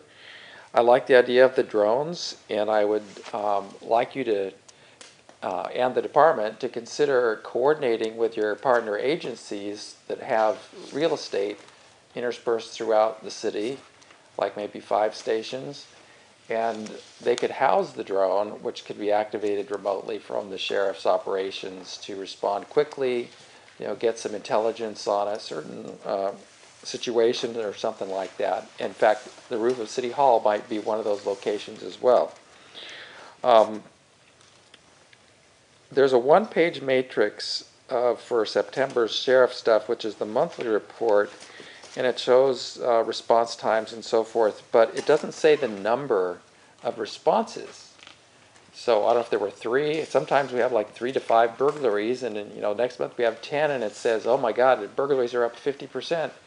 But you can count them on 2 hands. So getting the context of that would help in the matrix, so that if and what is defined as an emergency, what on the list says emergent calls versus a priority call. I guess that's decided by the dispatcher as to whether it's a 7-minute or 13-minute response time. Depends on who's reporting the crime. They may consider something a very high emergency. It says the SH-AD 575 report shows costs and charges.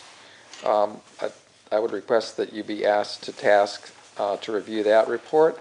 On the sex offenses, I like to break down, but if there's violent versus somebody didn't register or something was juvenile or less important, I think our society hasn't categorized the seriousness and significance that there's multiple levels of that. I don't know what an offense against a family is. Maybe you could explain that. The Malibu High vandalism, there should be an arraignment hearing, something going on with that. I think a date would be important to know. Thank you. Are we timing out here already? Was that the timer? That was a 3-minute timer, yes. Okay. Well, I had questions for the fire department. Joe, you're up. Someone needs to tell Councilwoman Tracy Park that the Malibu Baywatch is here in Malibu, not in Venice. I was impressed with that. I thank Chief Drew Smith, our lifeguards, our volunteers on patrol, our sheriff. Yes. We love you all. I am really horrified that we were at over 30 tons per acre, it must have been, for the Palisades fire, and that it could have been stopped. We would have been at least at 6 tons per acre if we had the controlled burn 6 years ago when it was planned, but it was stopped by, we all know who. I just wondered if in the reports for the collisions, if they could be in the future, like obviously it's all speeding, mostly speeding, but if they could be broken down from eastern Malibu to western Malibu, because it looks like there's 80 to date, so that must be mostly western Malibu, I'm guessing, because eastern is, since January 7th, hasn't been really, it's been pretty slow. So it would be good to have, because poor Sergeant Aarons is trying to get a report for me of the last 5 years of what were the collisions from John Tyler down to Trancas, what was the cause, where was it exactly. So it would be good just to break it down from western to eastern Malibu in the future. And that's my only suggestion. Thank you. Thanks, Joe. Did we have any other public comment? No further public comment slips were submitted. Okay, wonderful. She submitted? It was just a no agenda on the back. There's no agenda back here. That was addressed in the... I know, but I don't know what item. And did you intend to speak on this item? Did you want to speak on this item? Well, what I want to speak to is, the agenda's not in the back, so I'm like kind of lost. I just put down whatever item. So I just want to make it clear there's no agenda in the back, and it would be nice if we had access to it. So this copy should remain outside. It was placed outside before the meeting, someone must have took it in. And I know, but there's no copies for us to look at. I'm currently trying to get you guys copies, but my laptop is not connected to a printer, unfortunately. It's okay if it's in the room, it doesn't matter. Well, it was outside the room. And did you want to speak on this agenda item? Yeah, give me a minute. Well, give me a minute, but thank you. I'll leave it at that. Okay, thank you. Do we have questions for? Take it away. So Sergeant Soderland, beautiful job. Thank you for all that you guys accomplished. Make us feel so much safer. So the drones have heat sensors? Yes. Great. And then is it possible to, like, I don't know, it's just, you're not a policymaker, but like a kind of a drone version of right of entry? Like if we can talk to the city council, like people will get permission. So maybe we can work on that. Right? I don't know, I don't think we can do it like a city-specific policy for our drones. It has to be department-wide, so. Great. Good. And then the camera registry, is there a link on your website, the one for real-time watch center? Is that in Malibu or is it in? It's at our station, but. Okay, cool. And so that station on Civic Center Way is not being used at all, like? Not currently, no. Not currently, okay. Great, thank you. Thank you so much. You guys are doing a great job. Chief Smith. Yeah. The amazing Chief Smith. How many trucks do we have? Trucks? Well, what do you mean by trucks? Engines. Fire engines. Yeah. So each fire station has one fire engine, so you have a total of 4, but we also have alternate ones as well that give us different flexibility. So we have patrols, which are also classified as an engine as well. And the land that you would need, any of the burned out lots, with that, do you have a special requirements for what kind of land you need?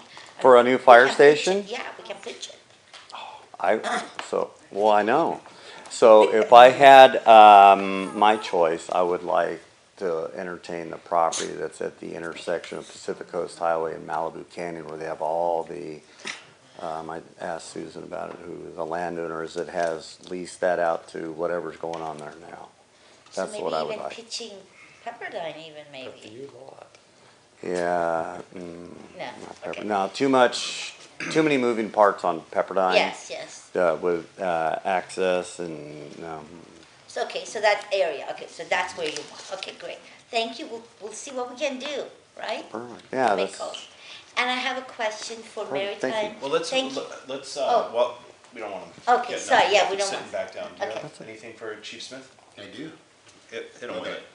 All right, touching on what you just said, how big of a space do you need for this fire station? Is it a half acre? Is it a quarter acre? I would like at least 2 acres.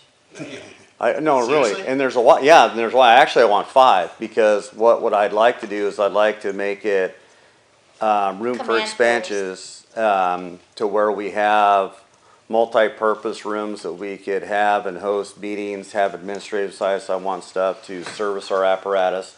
I want a helipad. I want to be able to stage engine companies that come down, so it can be not just we have a fire station that they go on 911 calls.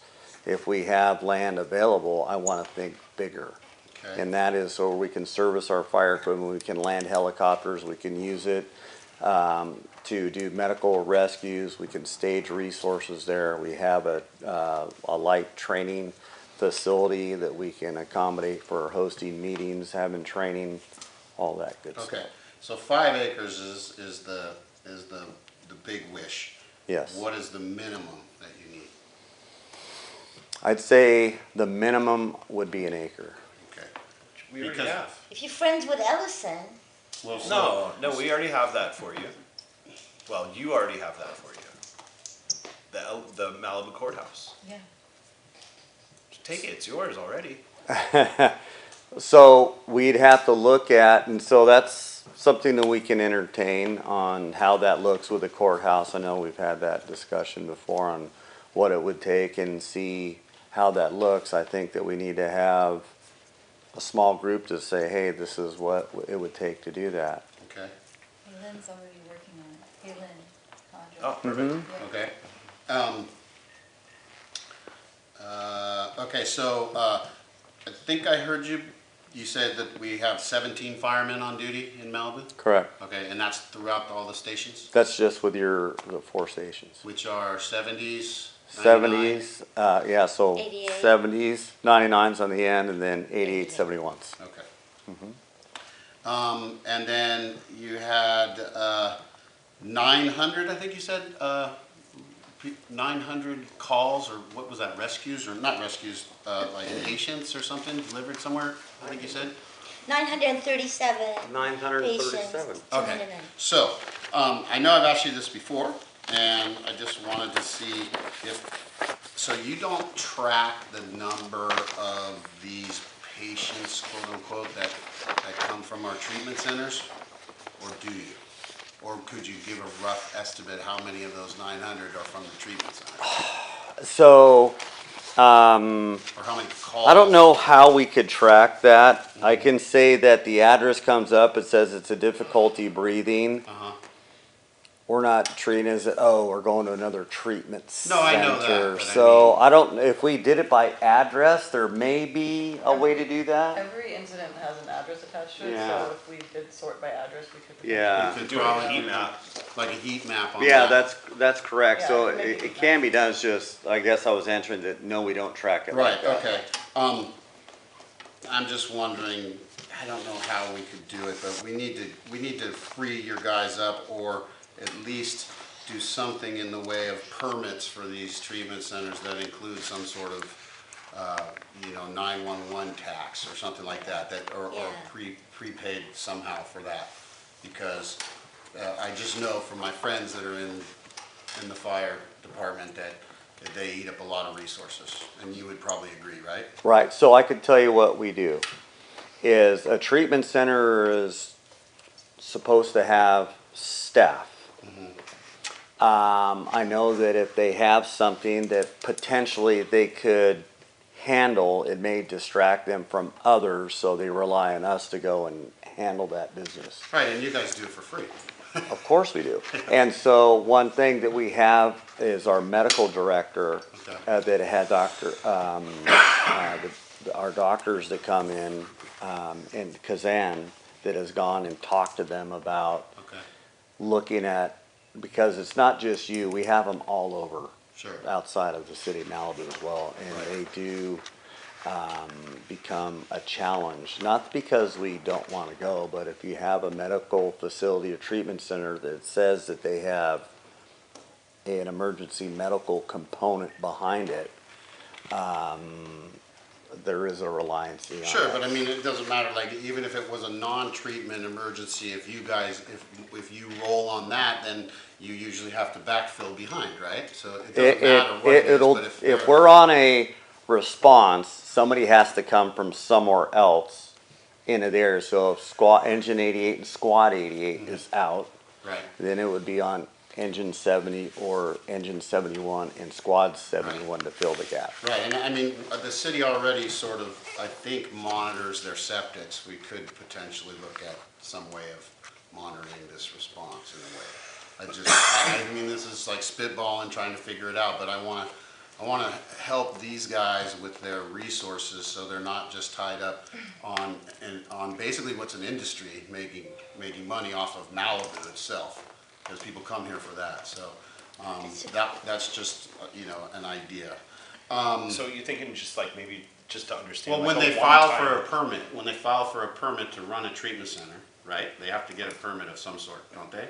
Now, the treatment center is different than a halfway house or whatever they call it, right? Because some of them are done through the state, I believe, not the city. Well, either way, that's just something that I think we should be lobbying Yes, for. Or whatever. grading site. So would a heat map be difficult to do? Just say like fiscal year 24, 25. No, I can do it tomorrow. I'm not trying to put more on your plate, but that would be. No, that's what she that'd be does. cool. Okay. Just ask her. Yeah, it wouldn't even need. Leave like, my the house out of it. addresses.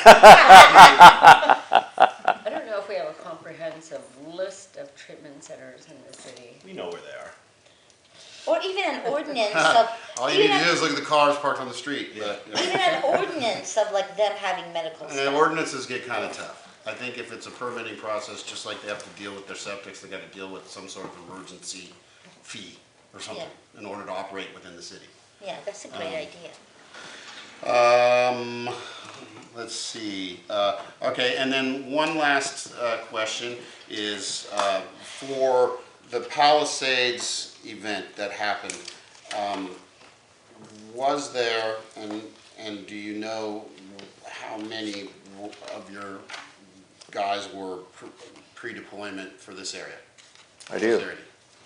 So for ahead of the event. Yes, ahead of the event. Ahead of the event, what the stance is that our organization took is we recalled everybody back to work and forced hired everybody back to work. We populated all of our engines that have normal staffing, and we enhanced that staffing and filling those seats, and all of our fire equipment we put with. But they stayed wherever they were. There was no like, because I just remember in the past, and yeah, granted there may be totally different amounts of you guys now than there was earlier, but you know, at the chili cook-off, you guys site where it's just now Legacy Park, there's sometimes, we didn't even have a fire, but there would be multiple fire trucks there. Correct. So we did do that. Okay. So we increased our footprint with everything that has an engine in it, and we populated that with our firefighters, but we also moved up engine companies out of the area and staged them for the deployment to come down here, then also to stay. So what our regular is, we put an additional staffing component on the 101 corridor, then we bring an additional staffing component down here later on in the day. And that later on in the day is when we have our 0945 conference call where we hold court with everybody on what the operational that was being conducted for them then to start working their way down to Malibu.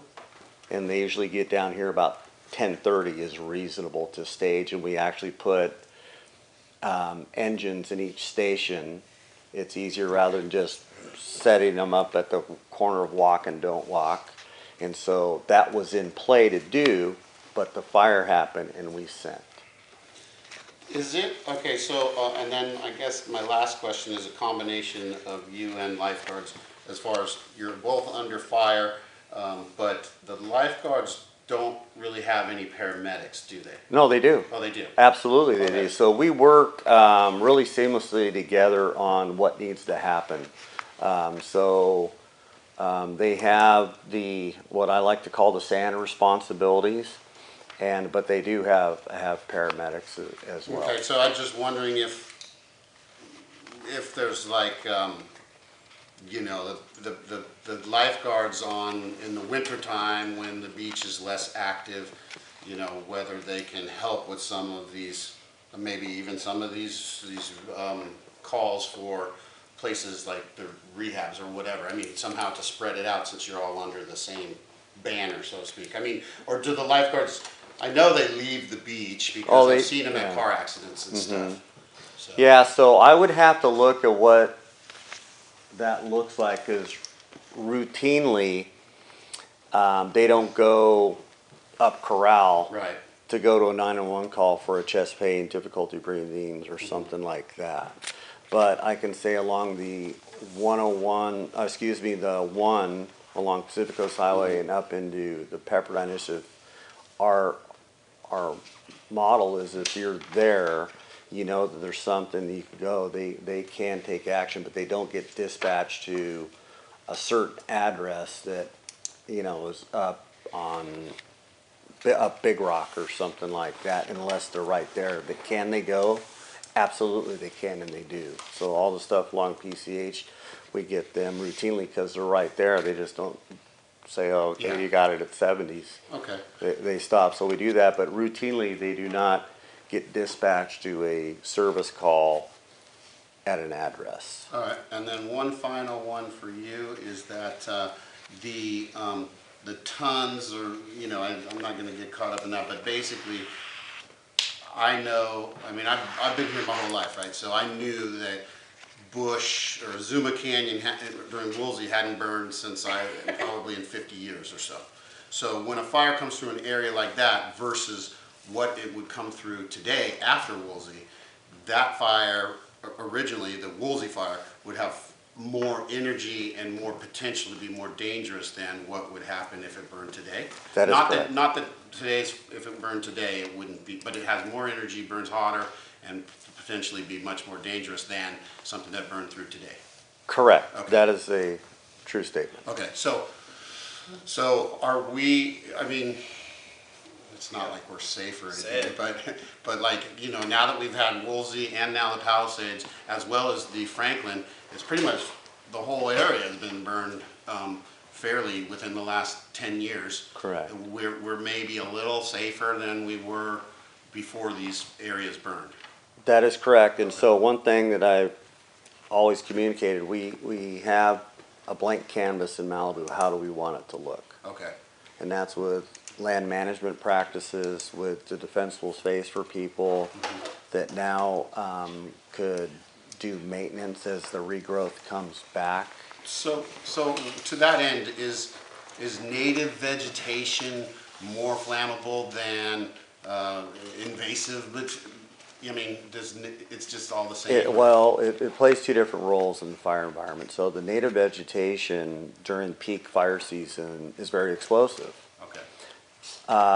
And I don't get too hung up on the non-native invasive species that are lighter and flashier, because truthfully, those are easier. Do they spread rapidly? Yes, they're more responsive to wind. But going back to 1 to 3 tons per acre as compared to 20 to 30 tons per acre, the fire suppression capabilities with aircraft and ground resources are a lot more manageable in those. Even though they're light, flashy fuels, those are the #1 contributors to large fire growth because of spotting. But your tactics are different in lighter, flashier fuels because you can utilize more water, however it comes from the air or from the ground, to suppress as compared to something that's putting out a significant amount of energy out of a mature fuel bed. So anything will burn, and it's based upon how much water weight is in it and how receptive it is.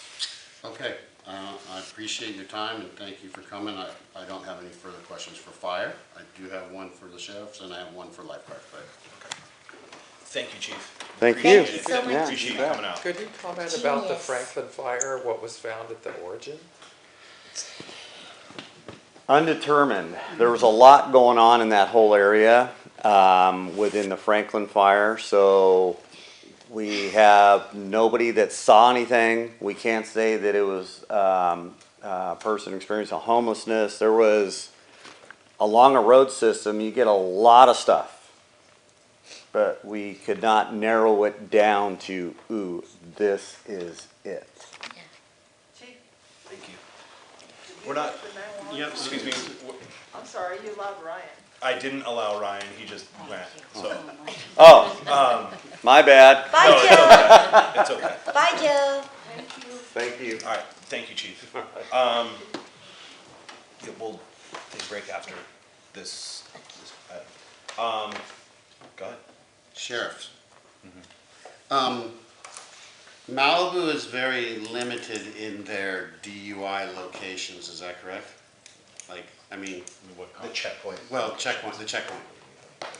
It seems like it's always in the exact same place. So, For the same place for 30 yes and years. no, we can do it in other places, but we need a large area because we have to filter cars through a secondary checkpoint area.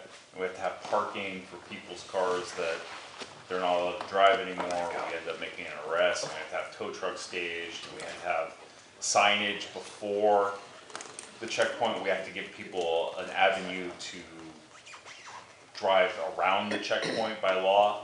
So it just ends up being that web and PCH. Yeah, is the so most convenient location. one of the complaints that I hear about it is that it's only affecting people that are coming home to Malibu and not necessarily affecting those that come here, get wasted and leave.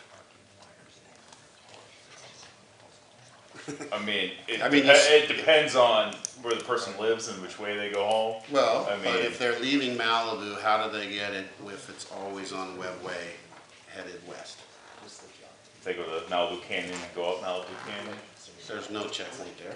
Well, that's. Oh, okay, they so have to yeah, come through. well, there's no restaurants left down at that, well, there's maybe one or two, yeah, okay. But no, you see what I'm saying? Yeah. Okay, so that's cool, I mean, I know that there's requirements of where and how you do it, but I just say that, I've heard that complaint a few times. I'm in favor of it, as long as, you know, it's not too much of a backup, right? Right. Sheriff?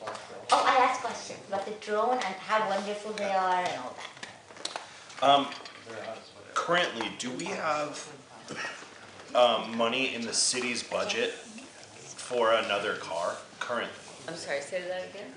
It was my understanding, and I could be way off base, but it was my understanding that currently we're not spending it, but we have money in the city's budget for another car. I believe there's one on order, right?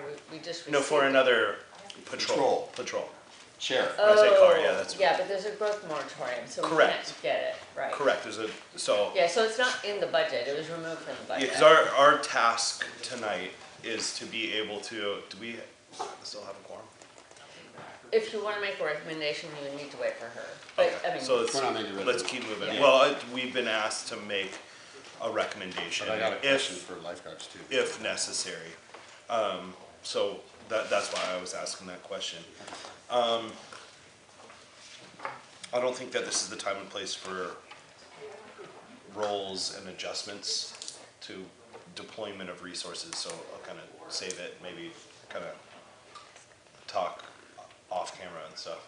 We can talk about that kind of stuff, so I have nothing else for anyone. You have a question? I have a question for lifeguards. Best hair in the game right there. Is that right? Baywatch. So, Uh-oh. how long has Baywatch not been here, or having to commute all the way up? Because I've seen him a couple times this week. Couple weeks. Okay. Yeah. And so it was determined that there's no way to do a safe mooring there at Malibu? I mean, you guys have been there forever. Right. The risk that we're weighing it against is the fact that if we were to lose the boat due to a broken chain or anchor or something like that, and it gets damaged, then we're very limited in having a backup rescue boat. Unfortunately, we did have an accident where we have been repairing a boat for over a year, and we can't just go buy one of these boats. Like, they're very unique, and not only the cost, but just the logistics of getting it built is something that we're looking into, but it's not really on the horizon, where if we were down multiple boats, we could literally not be able to staff them. Also, It's a seaway? yeah, and then also just having it out there and mooring it and leaving it out there in the middle of the ocean offshore, it just, you know, we have equipment out there, you know. And they have had it stolen and I saw that. And we've had it stolen. That's also a factor. So it's just a security issue. It just seems like It's a preservation I issue. mean, and a GPS AirTag would let you know that it's moving, wouldn't it? To a certain Let who extent? know? What? Let who know? You. Like, hey, our boat now is a quarter mile from where we anchored. Yeah, but I don't know how I would be. I mean, Well, somebody sure. somewhere, yeah. So someone would be on 24 hours monitoring the boat, or we could have it. Were you, was the city of Malibu aware that there's no more Baywatch? I mean, not that there's no more, but that they're having now to come from Marina del Rey, which is, what, an additional hour? I was, but I didn't really think about it. Probably 45 minutes. Yeah. So I mean, I mean, they play a pretty vital role. I've seen you guys working with Coast Guard and other people. We got those, you know, those I guess people smuggling boats and other things like that, where people are like all over the place. And I've seen Yeah, we've had rescues and yeah, we've had. I mean, the pier's been on fire, and our boat has been there to put it out. I mean, right. there's some. That's right. There are also fire suppression. There is a significant importance about it. I mean, I value that boat, and my expectation of the rescue boat personnel is that when they get on shift, this time of year at 8 o'clock, that they're fueling and coming straight to the Malibu Pier, and they're leaving, at 5 when it gets dark and heading back into port. So, I mean, I'd like to make sure that the city's aware of this. That I mean. I am now. Yeah, yeah. I mean, and maybe we can work something out. I mean, it seems to me that a mooring, like a more high-end mooring, might help to a certain extent. Or maybe there's a way that, just like red flag warnings, there's some sort of meteorological. Well, we always had a threshold of weather where we would locate it to Marina Del Rey, specifically south wind when we have an incoming storm. Okay. Wind comes out of the south, Right. and for whatever reason, for those conditions, those were going to be a threat to our boats. Okay. So we would actually moor it in the winter. In the winter, it's actually because of weather and the unpredictableness of the weather. We put it in Marina Del Rey. And I understand that. I mean, I get Yeah. that. Yeah. Because you're protected from the northwest when you're inside this area from pointing south. Yeah. So. But yeah, you are susceptible. And I can continue the discussion and look at alternatives with. Yeah, I mean, I would want the city to discuss this, to like say, hey, this is an important item because we could lose kayakers or anybody, I mean, we have lost kayakers. We do have a very large group of qualified rescue watercraft personnel, so that is kind of it's actually a preferred tool in a lot of rescue situations, is using our jet skis, our qualified personnel that are operators on those. So if you have a jet ski rescue out at sea and the helicopter's coming to We've rescued boats adrift. Can the helicopter pick somebody up out of a jet ski into the basket and go? Yes. Okay. We've had boat fires where our first in, boats coming from Marina Del Rey and Coast Guard's coming out of Magoo. We've had our people come in, being first on scene to that boat on fire and being able to cancel resources, give an update so we have appropriate measures in place. So we do have assets to perform rescues in offshore winds, like a kayaker offshore, which is super common. Kiters down or kite surfers that are in distress. The preferred actual vessel is our rescue watercraft. But for larger scale things where you need a bigger platform, like an airplane disaster or aircraft in the water or search and rescue, we're going to need a boat. But that boat may be coming from Del Rey if it's early morning. If it's now mid-morning or afternoon, they should be already here. They're here. Okay. But then we also have the Coast Guard station in Channel Islands. Are you in contact with Channel Islands all the time? All right. So we partner with them very well. We do training with them regularly. They're not going to get here any quicker than you. Sure they will. If they're, it depends on what they're sending. Right. Sometimes they can send certain things. Sometimes they're sending things from San Diego or Newport it really depends on what they're. They have those fast ribs that can come down. Yep. And then in the afternoon, it's also downhill. So. True, but I mean, as long as there's communication among the agencies. There absolutely is. Okay. Yeah. I give notifications. Let's figure out a mooring. Yeah. I mean, I could put one in, but it would suck. Fail right away. But I mean, they've got to have. I'm sure they have moorings like places in Oregon and Washington where it's much more serious than here. That might suffice. I just like having the Baywatch around because they do sort of serve multi-function, I thought. Yeah. But I mean, if you're saying that you can effectively, make that thing obsolete by having jet skis, then. Okay. It's not necessarily obsolete. It's just it's like our contingency plan. Right. And how many Baywatches do you have? In the county? Yeah. Oh, I got to think about it, but we have Baywatch Malibu, Baywatch Del Rey, Baywatch Redondo, Baywatch Cabrillo, Baywatch Avalon, Baywatch Isthmus on Catalina, and then during the summer we bring on Baywatch Santa Monica. Okay. So it's 6 to 8 or so, something like that. Sounds like okay. They're cool boats. All right. Okay, thank you. Thank you very much. Yeah, no problem. Debbie, I have one question. So just guesstimating, what percentage of the lifeguards' efforts, time, and attention has to go to unhoused individuals on the sand, on the beach, causing issues? I would say that this past year, most of our unhoused issues was at Surfrider Beach. We had an incident that occurred where multiple unhoused people at Surfrider were making threats to lifeguard.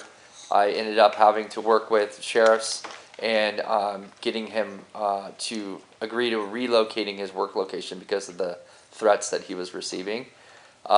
So I don't know about a percentage of, but Surfrider in the Malibu region for us is the primary location for unhoused people. Thanks, yeah, we've heard Absolutely. about it. Yeah. Thank you. Yeah. Yes, ma'am, thank you. All right, well, thank you for coming. Yeah, Thank you no so problem. much. Yeah, absolutely. So on here, it says that we're supposed to make a motion to adjust service level adjustments. You don't have to, but. We if don't you have want to, but I would like it to be communicated that at this point, we definitely don't want a reduction in services. That, can we say? Yes, Okay. I'm with that. Okay, And resources. okay. We're pretty clear about that. Okay, anything else? No, I think that wraps up that item. If you don't have any more questions. we Beach can- team, Yeah. let's do it. Oh, it's separate? Uh-huh. So if there's anything else, There's more. Well, so the statistics are there, but I think it's worth noting, I think in the lifeguard report for the ordinances, they had 96,000 of them, which is where the lifeguard reminds people, hey, you can't do this on the beach. it's crazy. So, I mean, they had 96,000 of those, of people who were violating the laws for the beach. And so you can just imagine, you know, what else is going on out there. So, the city pays for the beach team, and I know there was the comment about the overtime. Well, so this past year we had 2 deputies because of staffing. I had 2 deputies assigned full-time to that, and they were not on overtime. So they were taken from the patrol aspect and dedicated to the beach for their 40-hour work week. And then I was also tasked finding people to supplement them, because traditionally the beach team usually has around 8 to 10 deputies full-time, but due to staffing, we can't staff that because it would leave too many vacancies on patrol. So I was able to get a lot of people from other stations and other units in the county to come get them trained up on the ATVs and have them come out and work. So that was very helpful this year, and we also had our temporary tow yard at Malibu High School, and we partnered with Tip Top Towing. They were the only tow company for the entire summer, so we had good continuity there. Same people, same tow operators, and the same parking enforcement people all summer long. So our primary goal out there is visibility and safety. So we focus on alcohol on the beach, because we don't want people to drink all day at the beach and then get in their cars and drive home, and they're driving through the city of Malibu to go home. So we don't want them to cause, you know, accidents. We don't want people to get hurt, killed out there. So that's our primary focus is alcohol. And then the other ancillary citations on there, like smoking on the beach, dogs on the beach. Our primary mission is education with those. We'll issue citations, you know, where we deem it appropriate, but our primary focus is alcohol. And then for towing cars, there's a lot of areas that we have to keep open to keep traffic flowing, and it's a safety hazard where people park on PCH or on Westwood Beach. They block intersections. They block visibility of people trying to turn out on the PCH or onto the main road by having their car parked there. So we tow a lot of cars based on the safety factor of it, where they're not allowed to park. Down by Tower 7, Tower 8, there's a U-turn area, and if cars park along there, it's a notorious spot. If cars park there, people are gonna have to do a 3-point turn in PCH to get it to do a U-turn. And so that's a big area that we focus on to tow cars. The other thing we get is a lot of illegal vending on the beach. We get people pushing ice cream carts or selling items on the beach. So we focus on that and try and get the illegal vendors off the beach. So that's all I have for the beach team. So. You got anything? Not yet. Okay. I got a question. This year compared to years previous, more or less beach team members? Less. Less, it felt like less. Yes. Okay. I just want to say that I think they do a big service to the city for multiple reasons, so I think it's a good thing that we pay. We heard the lifeguards say that it's real nice to have them. I know that the lifeguards down in Santa Monica by the pier, they don't have it so well. I mean, they've got a lot of unhoused and other sort of issues where they're not, you know, these guys aren't carrying guns or doing anything, you know, the beach team. And also by going after the drunks, not only do they not drive through our town, but they also don't swim in the water drunk, and these guys have to go save them. Yes. And then we got to helicopter them or whatever we got to do. So I think the beach team does now, I mean, they've been around for a long time. They're pretty much a fixture.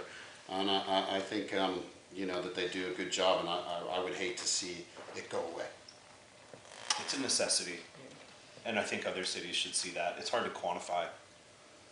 You know, yeah, you got 5 felonies and you towed 430 cars, but it's the stuff that you prevented, and that's hard to quantify. Yeah, I mean, was there this last summer? Was there any like assaults with a weapon or a gang activity or anything like that? That really stood out. No gang activity. We did have a couple incidents with some unhoused people. Okay. But generally, there was one assault on a lifeguard, and that was with someone who was drinking alcohol. Okay. So I mean, basically, our beaches yeah, are safe. Yeah, exactly. Yeah. So I think that's very important because that's what we're known for. Yeah. And that's why people will come here. And in the summertime, if we didn't have the beach team deputies, then a patrol deputy would have to handle that incident, and that's less deputies out patrolling the city. So, and then you brought up the helicopter. The other thing that Malibu gets that the county pays for is a helicopter every weekend during the summertime, during beach team, so the county picks up the tab for that. So you have the helicopter out here every weekend. So. Now that assists with finding lost children or whatever, right? Yeah. Now is that something that one of the drones could take its place? Potentially, yes. Okay. Is it possible to have like DUI checkpoints around some of those? Like people will be scared of getting drunk? I mean, it is, but it might cause an hour-long traffic jam. Yeah. And I don't know how long, or because that's if not good for anyone business. would want that. They'd be sobered up by the time they get there. It's not good for our businesses either. Yeah. But you guys are doing an amazing job. Yeah, great job. Really. Thank you. Yeah. All right, Mr. Embry's not here for public comment, so we're gonna roll right into 5C. Basically, you guys can. 5C. Okay. The monthly report. Okay, thank you. Okay. So I talked about it earlier, but the statistics, and then you want to talk about the VOP stuff? Yeah, I got some stuff. Perfect. Go for it. Okay, well, how you doing, commissioners and everybody? Just want to give you some updates. Currently, our team is at about 20 members. We have one guy that's in training, and we're going to be pulling in another person. So we're, 20 members strong, and what's unique about our team is that we're out there every week. We try to, pretty much cover the weekends as much as we can. Obviously, we respond to all hours of the day. If sheriffs call us for a late night traffic collision and looks like they're going to need the resources, we will go out there at night and, sometimes work from, 10 o'clock at night to 3 in the morning, things like that. For instance, we did assist the deputies with the DUI checkpoint. And so we have a specific role within that checkpoint. You know, we're not screening vehicles, but we're assisting with the processing of a lot of vehicles that are pulled into secondary inspection. The night of that particular checkpoint, we had that vehicle versus pedestrian incident that occurred down in Carbon. So we of course went down there to assist the deputies with, you know, the investigation and the road closures, and that's kind of like our bread and butter when we're out there, you know, on the traffic side. So in terms of hours, I mean, you know, I look at everything year to date. So from January to now, I mean, obviously, you know, the Palisades fire impacted a lot of what we did. But, you know, year to date, we're at about close to 6,000 hours that we've had in the city. Issued about 7,000 citations, you know, which is good. I mean, we're not putting up the parking enforcement numbers, but it's actually a good synergy because it's allowing us to kind of get back to a lot of our basic patrol functions. So we're pushing into a lot of these different neighborhoods, things like that. So, you know, it's pretty good. I mean, everybody's out there doing what they can do. We did work like, you know, the Malibu Moves Marathon. We did a lot of traffic control. We were kind of one of the primary traffic units for that, which was pretty successful, October 25th, 26th.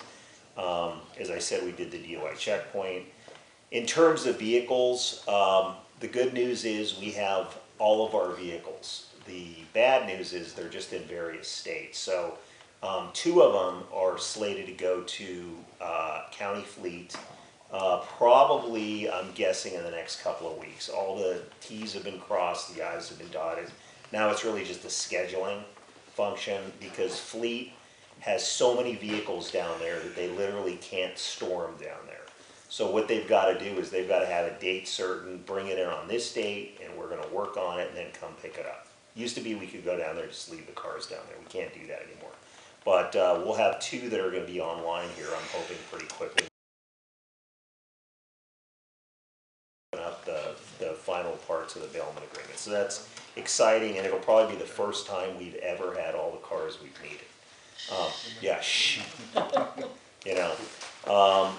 So that, and then, you know, kind of a little bit of a thing that we're doing is, you know, starting with Woolsey, we've kind of, you know, found ourselves operating in these fire environments. You know, we're not firefighters, but inevitably we're fighting fires sometimes, you know.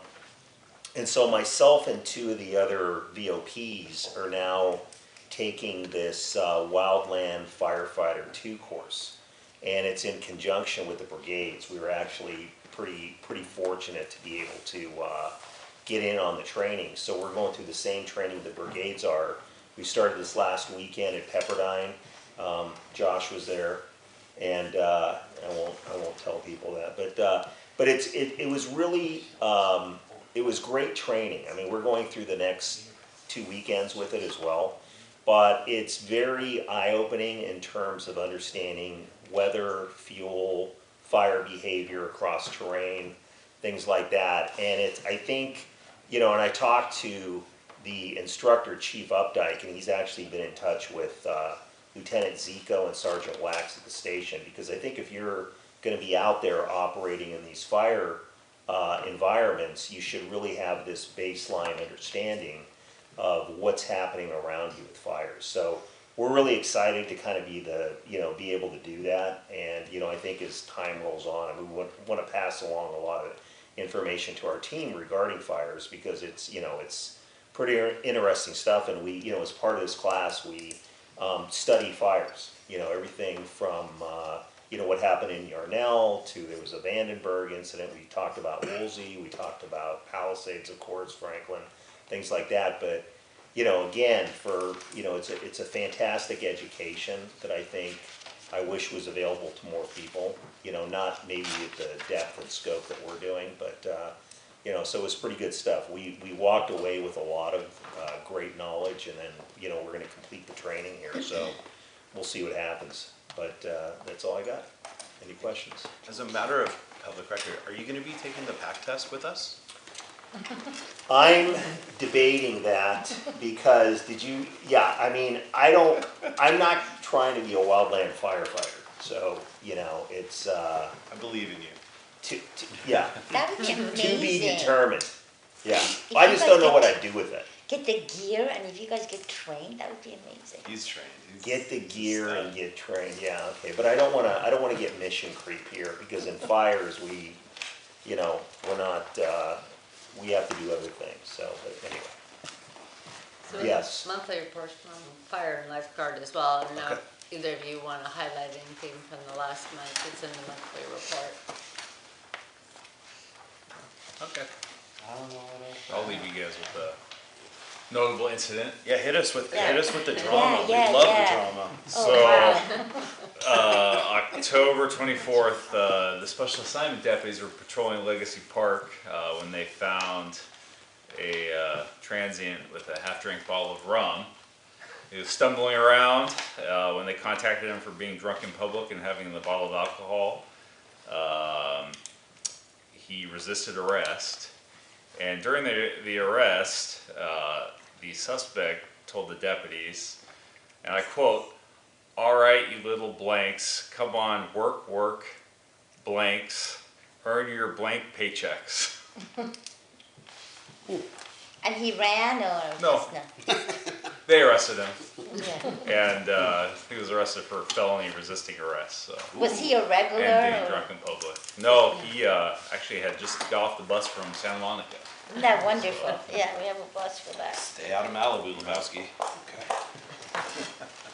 Wow.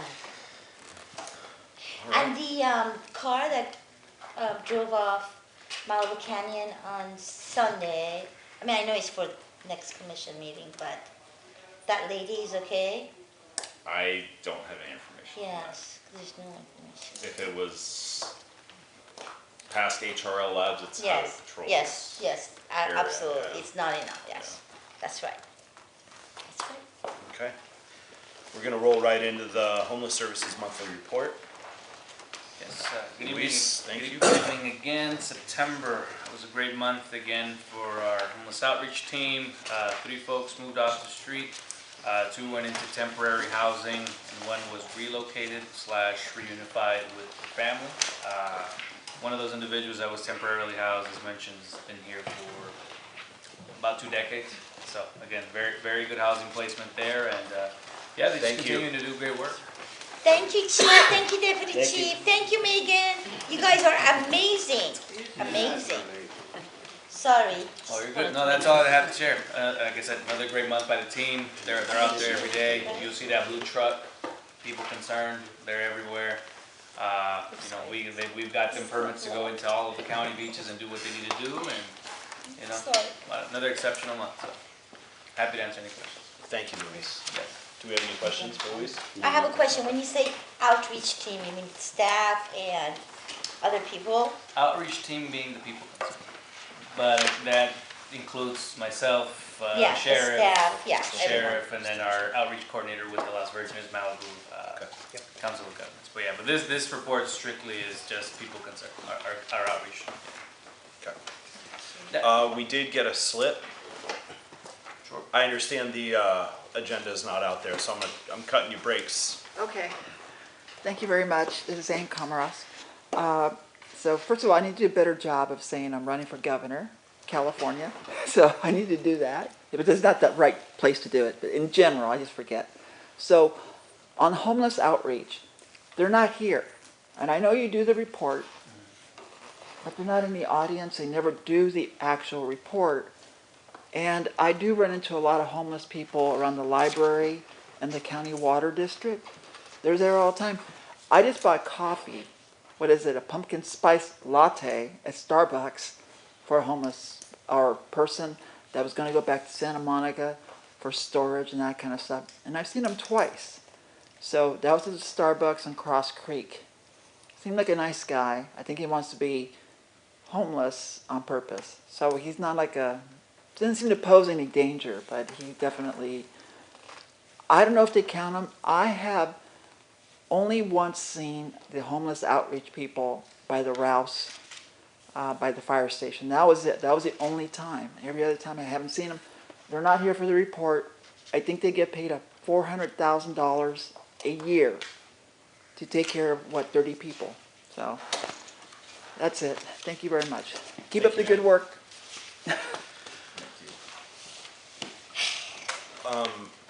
They came, right? To a meeting last year? Yeah, they Introduced they themselves. come and request, yeah, and if they're here, that means they can't be doing their job Right. on the street. My attitude, and this is my attitude, I don't speak for the rest of the commission, but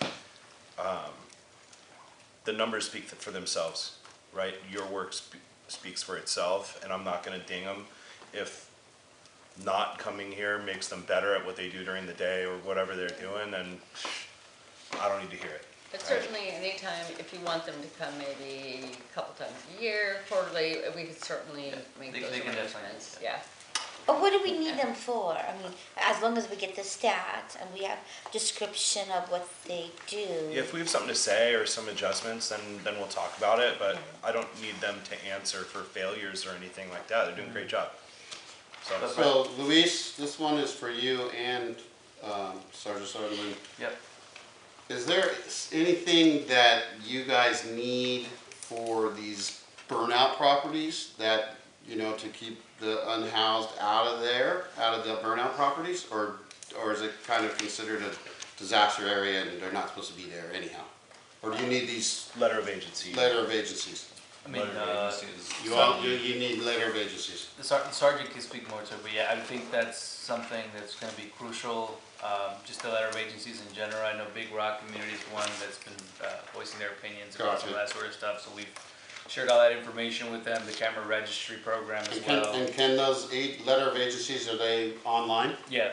Okay. They're also on the city website as well. Okay. But we'll be more proactive with the way we share. We'll probably push it out a little bit more often, just to focus. I haven't seen a big Yeah. deal with it, but I mean, I have seen a couple guys hanging, like, down by the bulkheads when I'm down there, but. Yeah, and doesn't look like they've set up camp or anything, they're just around. And obviously the eastern part of town, all the construction activity does, deter a lot of that. But Yeah. with the bus service resuming, obviously we do see a lot of traction sometimes, but sometimes we'll hang out at Trancas at the last bus stop and see where they go and that sort of stuff. But, Okay, cool. Yeah. Because I'll just encourage anyone I know to do that. Yeah, no, it's a good thing, yeah. Alrighty, last item, 5E. Parking enforcement monthly report. So for September 2025, another strong month. We had 4,113 citations. We'll go further up for all of September. So the breakdown of the common violations looks pretty consistent. Most of the citations, of course, front license plates, 37.9%. Bingo signs or markings, 18.4%. Fire hydrants are 4.4%, and all other violations, 30.6%. They continue to do great work. We have overnight coverage. They've kept our RV population down for the most part in partnership with the Sheriff's Department. We see a new RV, if they're within the oversized vehicle ordinance and parked overnight where they don't need to be, then they get hit with the oversized vehicle ordinance. And as always, they work real well with their sheriffs, with the VOPs. Everyone talks very often. Everyone's enforcing consistently. And, again, another great month. Happy to answer any questions on that. Well, it seems to me that typically when we see this pie chart, no front license plate is like 48%. Yeah. 47%. It's usually the and now it's 38%. Are we learning? It's just the same people. Variety of.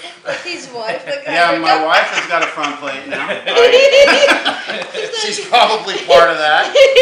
I got a ticket today. That's the goal is compliance. Yeah, and what I emphasize with that too, it's not a Malibu thing. It's California Vehicle Code. We can't pick and choose what we enforce, and like I said, we're not the ones who enacted that vehicle code. It's a statewide thing, and as you know, we have ALPR cameras. We have a lot of vehicles that come in and out of town, and the front license plate policy was there for a reason. So. And it's a fix it ticket. Happy to answer any other questions. Nothing? Public comment? Public comment, sorry. Ann, you're running for governor. So listen, in doing that, is some states don't require a front plate, correct? This is correct. This is correct. So it's like a California thing. A lot of the fancy cars in general, like Teslas, it's hard to put a front plate on. So it's one of those things I plan to address is no front plate, no problem in California. So I don't know if we can still do enforcement of, tickets and stuff, but I think it must end. The no front plate requirement is going to be optional in California. Thank you. Freedom. Okay. Okay. Great for safety. Well, you guys can answer that. All right. Let's move to adjourn. Do we need a vote? No. You can call it if you wish. We are adjourned. We are. Amen. What time, just for the recording? 7:25. Sounds good, thank you very much. Thank you, everyone. I told the babysitter I'd be home at 6:45. An application like 2 months ago. Good job. Yeah. This one won't leave me alone. Upset. But I was told.